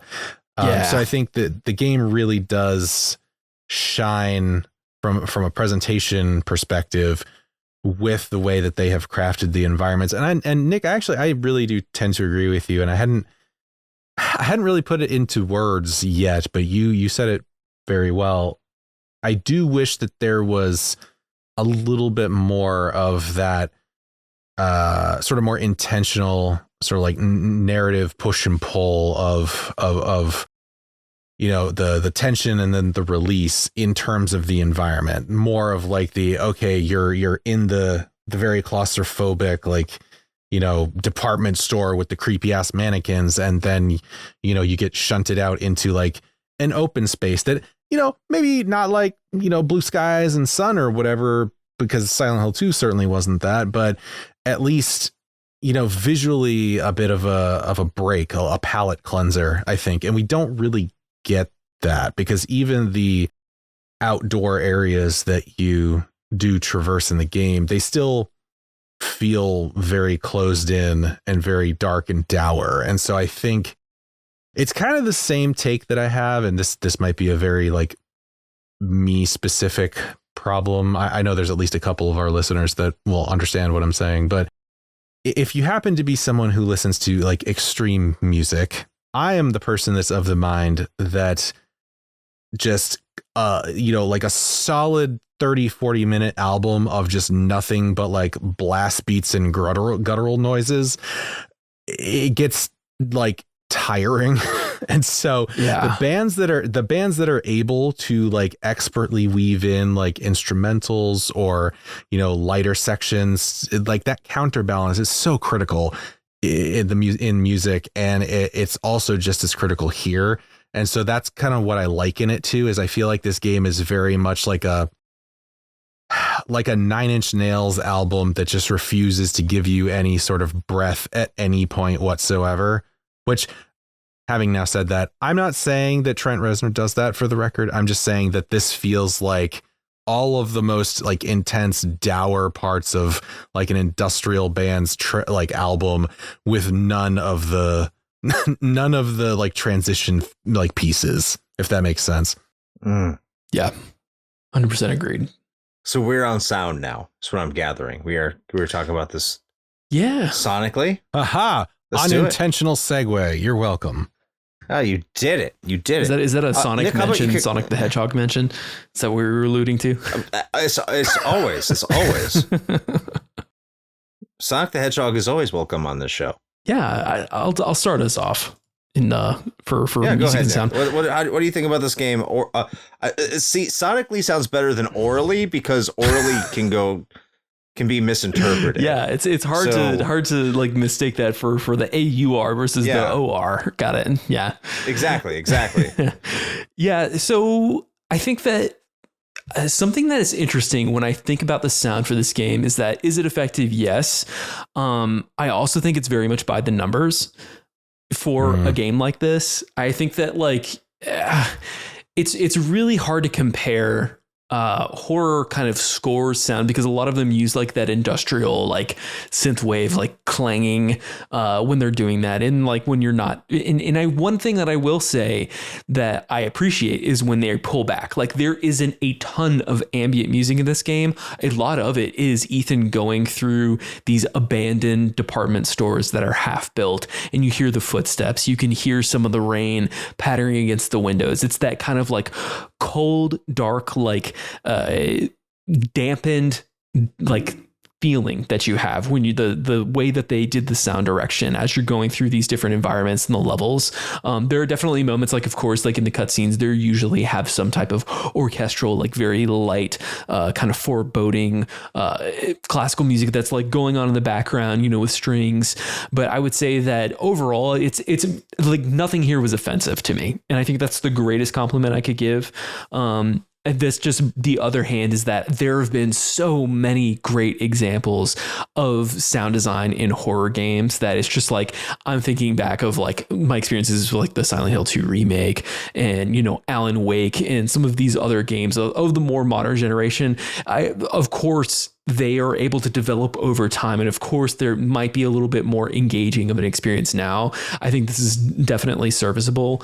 But I wouldn't say that even for the time that this kind of lives up to the par that I felt in Resident Evil 4, listening to the people say, you know, say they're like saying 4 Spanish phrases, and then Leon kind of like making a quippy comment. But then, of course, like there is like some really cool like splatter effects whenever he gets that like that headshot that's going on, or when like the Las Plagas like bursts out of an enemy's head. We didn't really get that here. Of course, like this game isn't going for what Resident Evil 4 is going for again. So it's not like it's an apples and origins comparison point. But what I will say is that like this is serviceable at its core. I nothing really stood out to me. I would echo that too. I think like a hallmark of a good horror game has to be that it has good sound design. If it doesn't have good sound design, then I think you're already setting yourself up for failure. Yeah. In terms of being a good horror game. And so does it have good sound design? I thought the sound design was really, really good. I thought it was fantastic. Okay. I didn't play it with headphones, though. I probably should have, because that would have helped the gameplay out a little bit when you have like little spider demons running all over the place and just pop up behind you. Yeah. Because I could tell like it had that stereo sound. I wasn't going to say stereo sound. I don't know. I can't talk right now. Stereo sound, where it does situational, positional, surround, whatever. You know exactly where the enemy is. But sometimes, you know, on a regular TV, doesn't work out the best, which whatever. Maybe I need to upgrade my game. But yeah, play this game with headphones. Yes, definitely play this game with headphones if you can. And you'll get the full experience. I didn't really pay attention to the music all that much. I don't usually in these kind of games unless they're like truly bangers, like they really want to advertise that. And in a horror game, you really shouldn't have like driving doom music. Yeah. That's not what you're aiming it's a different for. Experience. Yeah. Doom 3 didn't even try to do that, if you even want to go to the Doom route. But I understand that's a different situation, right, Shane? I don't have any issues with it. When it comes down to it, yeah, but when it comes to it, I just think like they knew exactly what they wanted to do. But that's the bar for horror games. Again, that's the bar. It needs to be, you need to have great sound design. And if nothing sticks out to you in a horror game, then I think, and it still creeps you out, which this game I feel did sufficiently. I gotta tip my hat to it. I also think like the voice acting for the time, and considering what the budget probably was, really good. Like really, really good. Is it perfect? Well, of course not, but it's good. Like it didn't have to be. They could have made this cheesy. That was kind of the standard for horror games at the time. If you go to Resident Evil, it was over the top kind of B movie cheesiness. You're not getting that here. They're actually giving their full throated effort into the production, and I genuinely appreciate that too. Keep the setting serious, keep the tone serious, and keep the direction moving the way it should. So I did really like the sound design of this game. I didn't pay attention to the droning, you know, Trent Reznor-ish situation that Shane bemoaned. Maybe he's going to redirect me. Maybe he's going to tell me I wasn't paying attention, but you weren't. I didn't. No, obviously not. But I didn't get that from the sound design. I just think it was good. I think it was, I don't want to say top notch. That might be going a little far, but it did what it needed to do for a horror game, and just like standard to do that for a horror game is just a really good sound design. One thing. Yeah. Shane, what'd you think? Oh, go ahead. Sorry, just to interject before Shane pops in. What I think, and I will say that I was not, I mean, I guess maybe I should have expected this, because it's a game called Condemned Criminal Origins, one of the coolest titles and coolest box cover arts ever. But like, I did not expect going in this game that I was going to get like freaked out, like scared. There was a moment in this game, like semi early on, like maybe a little bit after the train car sequence, where they did something that genuinely scared the shit. Like I like yelled, and I was sitting alone in my room by myself. My cat ran out of the room. It was a moment where I was walking up the stairs, and again, it was like, it's that kind of like dark, depressive quiet where you can just hear Ethan's footfalls. And they do the thing with the NPCs where, like, especially when you're playing with headphones, there will be like a clatter of a can, or like you'll hear a like vent pop off a thing around the corner. And so you're looking behind you a lot in this game. They did something like that. And they did it by like a railing. Like I was I went up a stairs and I went like to this like kind of mezzanine area, and there was like a little noise that was off to the right. And I was like, oh, that's weird. Like I don't see any enemies. And usually you can see them kind of lumbering awkwardly around. I'm like, okay, come here, baddie. Let me put you in your place. But I walked over to the stairwells, and all of a sudden one of the freakers like jumped out at me, and I was like, like I was so surprised like that they did that kind of like bait and then like switch where it was like, oh, we're trying to scare you in this game. And that was really cool. I don't know if you gentlemen both experienced any more of that later on in the game. I didn't really. Like there were some moments where it was kind of like tense, but nothing quite to that. And if they had kept doing the jump scares, I would have been like, oh man, this is an all-timer. But yeah, that was a surprising thing for me. I did get a lot of jump scares to be fair. I found a lot of them just because I kept looking around, and then it was like, surprise enemy. I'm like, damn it. That's my feeling on it. Nice. Yeah, no, I know exactly the sequence you're talking about. And yeah, same thing happened to me too. It's just like I jumped out of my fucking chair. So, all right, sound design. I think that for a game like this, I don't have a lot to say on the soundtrack itself, because as you've both kind of mentioned, it very much leans into the more like ambient soundscape kind of category, which I think is absolutely appropriate for this kind of a game. And I think it achieves that. It's unobtrusive, which is what it ought to be. Where I really want to focus more is the sound design in particular, and not so much because generally we talk about like, oh yeah, the impact sounds are really great and blah, blah, blah, which they are. But Chris touched on this briefly, and I will echo the sentiment that if you are able to, definitely play this with headphones, because there are a number of occasions where they do make excellent use of the positional audio. And sometimes it is not just like, oh, hey, I hear off to the northwest of me that there is an enemy. That is the case. But there are also times where actually, again, the department store, there's one area where nothing has happened for a while and there's no enemies around. And so you get that sort of buildup of tension, like that expectation that something's going to happen. And then nothing really does. And you like turn a corner, and then if you're wearing headphones, in like the back, let's see, it was the back left. So behind your head, slightly to the left, you just hear, hey, back to the left, like out of nowhere. And you turn around and there's nothing there, and nothing more comes of it. Like it was something that was put there and triggered specifically when you walk through that section just to freak you the fuck out. And like I love those little touches. And so those parts of the sound design in this game are fantastic. And there are a couple other places kind of sprinkled throughout the game. Well, they'll do similar things like that, where there'll be a noise that occurs somewhere, but like it's not coming from anything like specific. And so they do a really good job with that. So I was really happy with that one in particular. All right, awesome. I think that concludes our overall high-level view and review of this game and the topics, unless anyone else has anything else to say. No, I feel good. All right, sweet. Let's get into our patron pontifications. What are our patron pontifications? Well, it's when our patrons get to sound off about the game that we're talking about right now. And if you want to do that, you can join our Patreon for as little as $1 a month, and you can contribute here if you can. I can completely understand the economy sucks, but the people who are, they contributed their thoughts over in our Discord.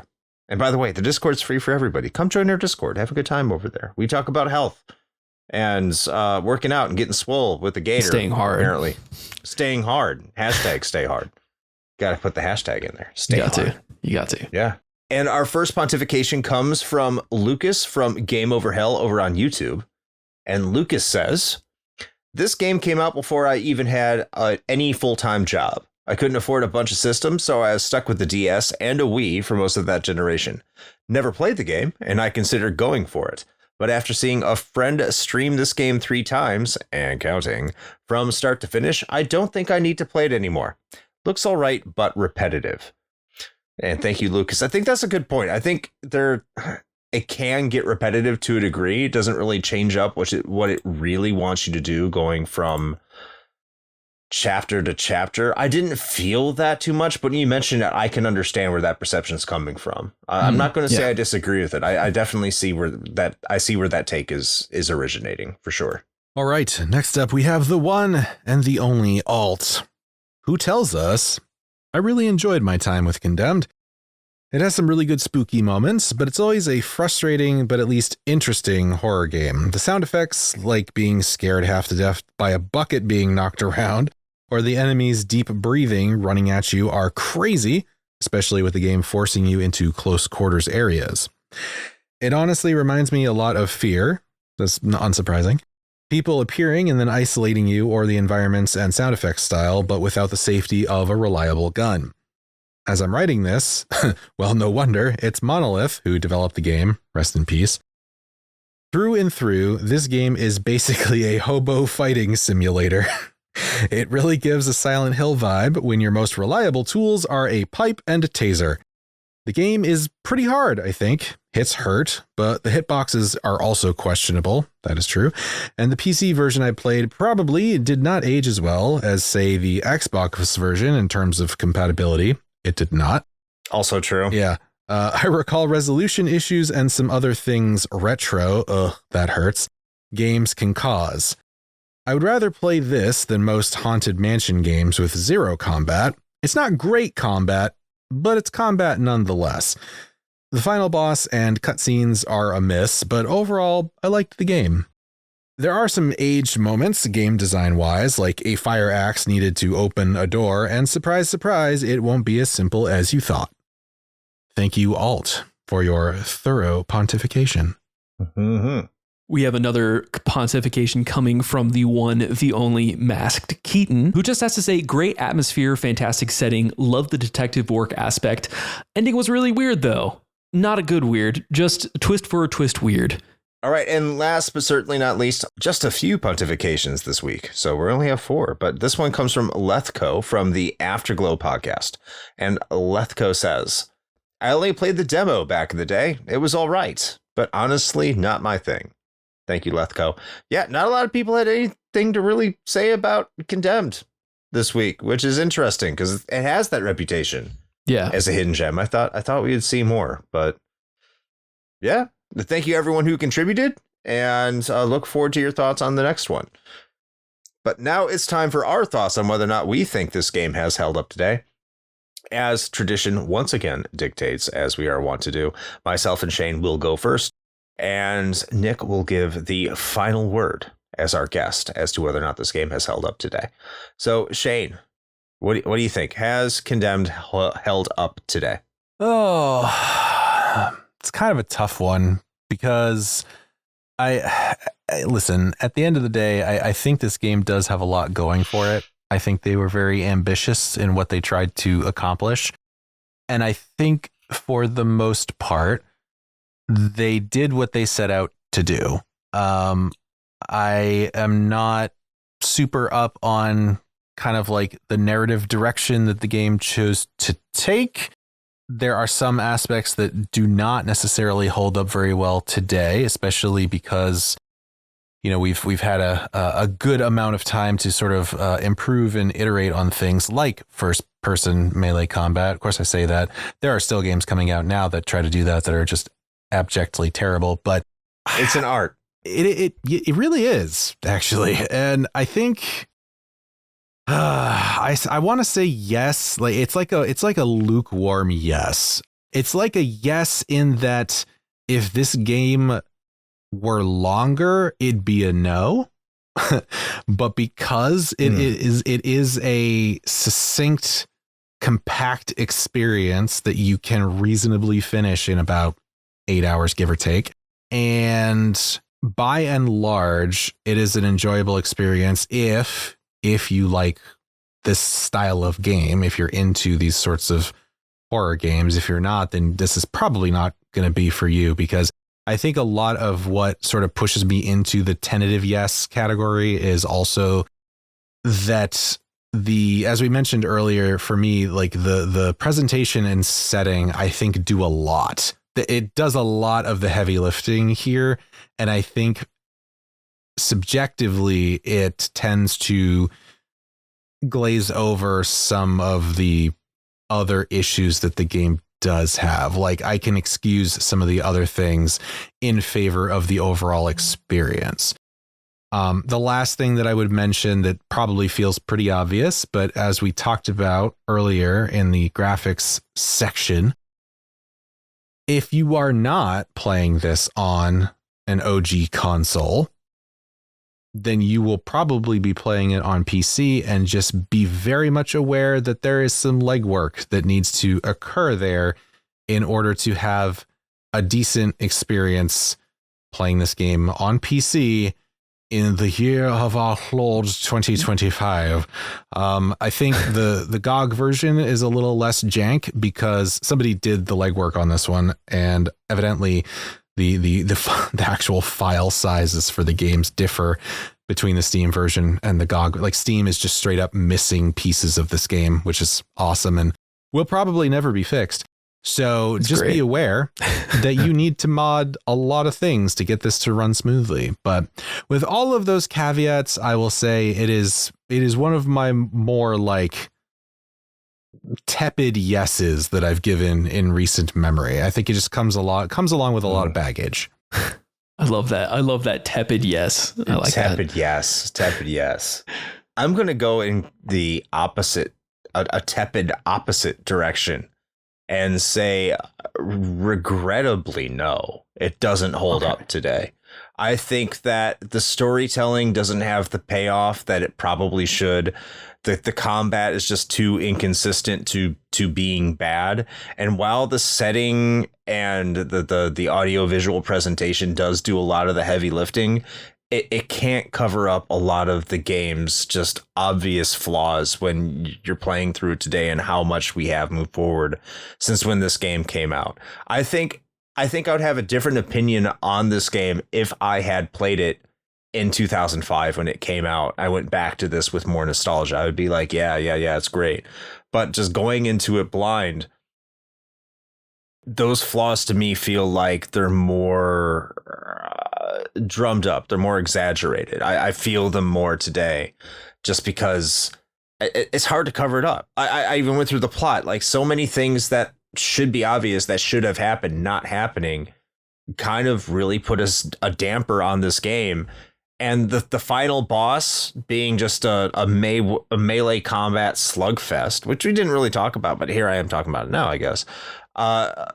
Like the climax on the final boss battle, just it doesn't feel good either. There's so much that just doesn't feel good at the end of the day when it comes to this game, unfortunately, that keep me from saying that it holds up. And this is one that I 100% can see someone playing during the 360 era and being like, this is unique, this is fun, this is great, because it was. But today there's just so much going against it that developers, I don't think back then, especially when it comes to a game like this, were thinking, how are people going to talk about this in 20 years? They were more thinking about how is this game going to perform to its contemporaries. And in that sense, yeah, it does a really good job. But today is just... Shane, you were complaining about how you couldn't even complete this game because you couldn't make it out of a pool. I think when I hear that, it speaks enough to the combat to say that this game is going to drive a lot of people away just because of how it was designed in a lot of ways that were more appropriate then than they're not acceptable now. So it's a regrettable no. And there's a lot that is going for this game. There's absolutely a lot that is going for this game. It just doesn't completely come together now, unfortunately. I wish it did. Because I'd look at this game, I'm like, man, I would have loved this. I would have loved this playing this fresh. But yeah, regrettable no. It doesn't hold up. Nick, what do you think? Yeah, this is definitely a tough one. I am 100% in line more so with you, Chris. Unfortunately, I want to be the guy to come over here and evangelize the retro games. But I really compare this to Half-Life 2. And for me, playing Half-Life 2 in 2024 was such an interesting foundational experience of, they were doing this in video games in 2004. And for like me to come back, this year and play Condemned, which, released just a year later as a launch title for the Xbox 360. Yeah, it's an interesting game. Exactly like you have both said, like there are a lot of things going for it. There's just enough kind of working against it when it comes to the narrative design kind of being a little bit lackluster in a little bit of holes there. But I think that this is a qualified no. I think for listeners of the show, if you are a retro game appreciator and you have access to a 360 and you can play this on a CRT or you can play this on like a correct time frame LCD, monitor or TV, I think this would be a great experience to go back to and just check it out. Doesn't necessarily mean you have to run credits like we do whenever we do content, but I think that it's worth playing if you're into this genre of video game. If you're not, if it's not really like your cup of tea, like some of our pontificators from Retro Hangover server, then I think this is an easy pass. And this is one that like I would unqualified tell people to go back and play things like Half-Life 2. I can't say the same thing for Condemned Criminal Origins. With that being said, again, of course, just like you both have said, there's a lot of cool stuff that they did in this game. I actually thought the final boss fight was pretty cool. He's moving around like he moves unlike any of the other character models. He apparently is a master of the sword, which is just a pipe in this case, which Super is really Hobo-ken. Funny. Yeah, he's great. He's great. He is the Hobo-ken sensei. But no, I definitely. He is the highest Dan. Yeah, exactly. Exactly. Yeah, he's got the #1 headband on. But yes. I like this game for what it is, but will I be going back and playing it again? Is it an unqualified recommendation for folks? No, unfortunately not. And I think for that, it just doesn't hold up. Yeah.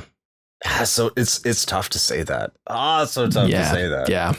By the way, you can play this on the Xbox Series. Okay, great. It is backwards compatible. It's easier for me to play on my 360. I would have played this on my Series X if it was easy for me to do that. But children hog up the TV. Oh, ridiculous. Bastards. I know. Just get rid of them. You know what I mean?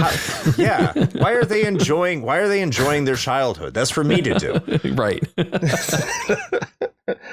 All right. Anyway, Nick, thank you so much for joining the show. It was great having you on. It's been a blast. I really appreciated great takes today. Great analysis. Really do appreciate all that you contributed here today, and just appreciate all you do. So speaking of what you do, could you let the people please know where they can find you and what you do here on the internet? Absolutely. Well, thank you first and foremost, Chris and Shane, both for having me and all the kind words and having me on. This has been a blast today. I really hope we can do this again sometime. I'd love to try and get in and hopefully maybe we have a pick that's going to be a qualified yes for it holds up today for a retro game. So I'm excited to maybe come back and do that. But for those who are interested, I am one half of the Friday Night Gamecast. I co-host that with my best friend Will, and we are a variety podcast. We cover all sorts of things from indies to triple A's, and you can find us on all podcasting platforms, and it's just Friday Night Gamecast. And so we have a lot of offerings for you there. We kind of, jump around between, a lot of different types of games, but typically lean a little bit more current. Our latest episode is on a review of Coffee Talk episodes 1 and 2 with two fantastic podcasters, Kate and Emily of No Small Games. We reviewed the cute little pair of indie games together, and it was a really fun review for that there. We also have our Claire Obscure Expedition 33 with the venerable Rick Firestone of Pixel Project Radio up. And we have a few others that I strongly recommend. Just go dig through the backlog of a bunch of different games, and whatever interests you, I strongly recommend just jumping in and playing there. If you want to reach out to us online, we're over on Blue Sky at FNGC Pod, and Will runs our Instagram account, and that's just Friday Night Gamecast over there. Awesome. All right. Yeah. Go check them out everywhere that you can find Friday Night Gamecast. All of that, everything he just said. Absolutely. Just go find it. Thank you again. Go listen to it. Absolutely. No, thank you. Thank you for showing up. Appreciate it. Great time with you. Shane, why? I guess it's your turn to plug the stuff. Oh, man. All right. The things, all of it. So, hey, if you've made it this far, congratulations. We hope you enjoyed your stay. And if this happens to be the first time that you have come around these here parts, I assume that it's probably because you are a crazy person who is really into Halloween and stuff like I am. And so, we would probably get along. You've joined us at the spookiest time of the year. It is Spooptoberfest here at the Retro Hangover podcast. And so this is the first episode to come out in October of this year. And so you've got another one in store. And I am personally very much looking forward to our next one. It is, I'm kind of putting a spoiler out there, but it's a good one. I like it a lot. And I feel like Chris is going to hurt me personally when he starts to talk about it, but we'll see how that goes. But anyway, if you want to check out the rest of what we got, because there's a lot, there's like 300 and something things out there in the feed. We're just dumping stuff into the internet like it's the ocean, but probably less polluted. Probably not actually. It's the internet. So if you can sift through the rest of the garbage, then you can find slightly better garbage with our logo on it. And all of those things can be found at our link tree.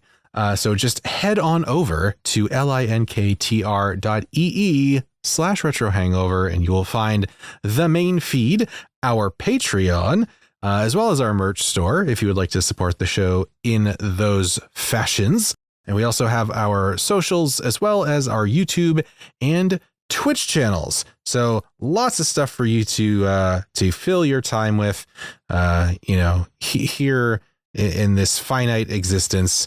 Why not fill it up with our dumb shit? Chris, is there anything that you would like to let the people know about at home? I just want to let the people know that we stream on Sundays over at twitch.tv/retrohangover. And I look like I practice Hobo-ken. So if you want to see someone who looks like they practice Hobo-ken, just come in, because I look like that right now. I haven't been able to get to my barber to trim my beard, so it's getting out of control. So maybe you'll see it post trim. I won't look as Hobo-ken master, but maybe I won't. We'll just go to Seattle. You've got a fine collection of bird skeletons in your room. Yeah. Yeah. Rotting bird skeletons. We didn't talk about that because, by the way, it's stupid. But personal opinion. So don't hate me.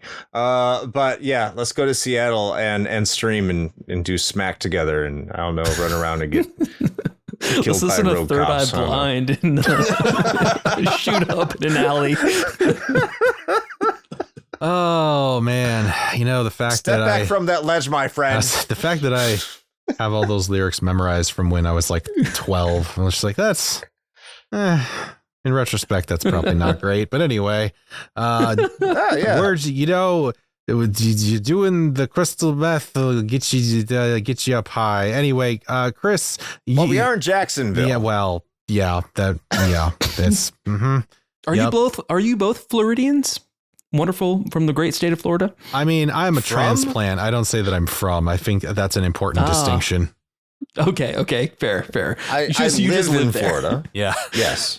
I have lived here for over 20 years now. Okay. So okay. I would say, you could say from, but I'm not. Chris is Florida man. Yeah.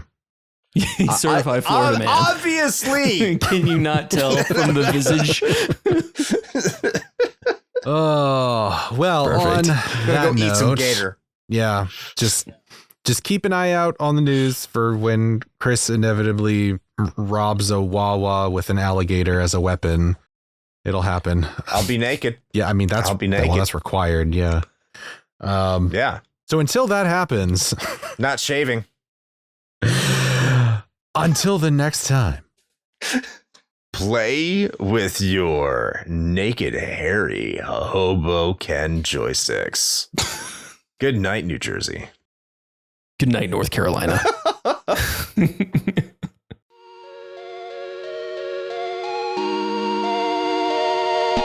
Shane here with a quick message. You know, the one rule Chris and I have always gone by regarding advertisements is this. It has to be something we use and can personally vouch for. If you know me, you know I love coffee. And Bones Coffee Company has been my go-to for home brewing for quite some time now.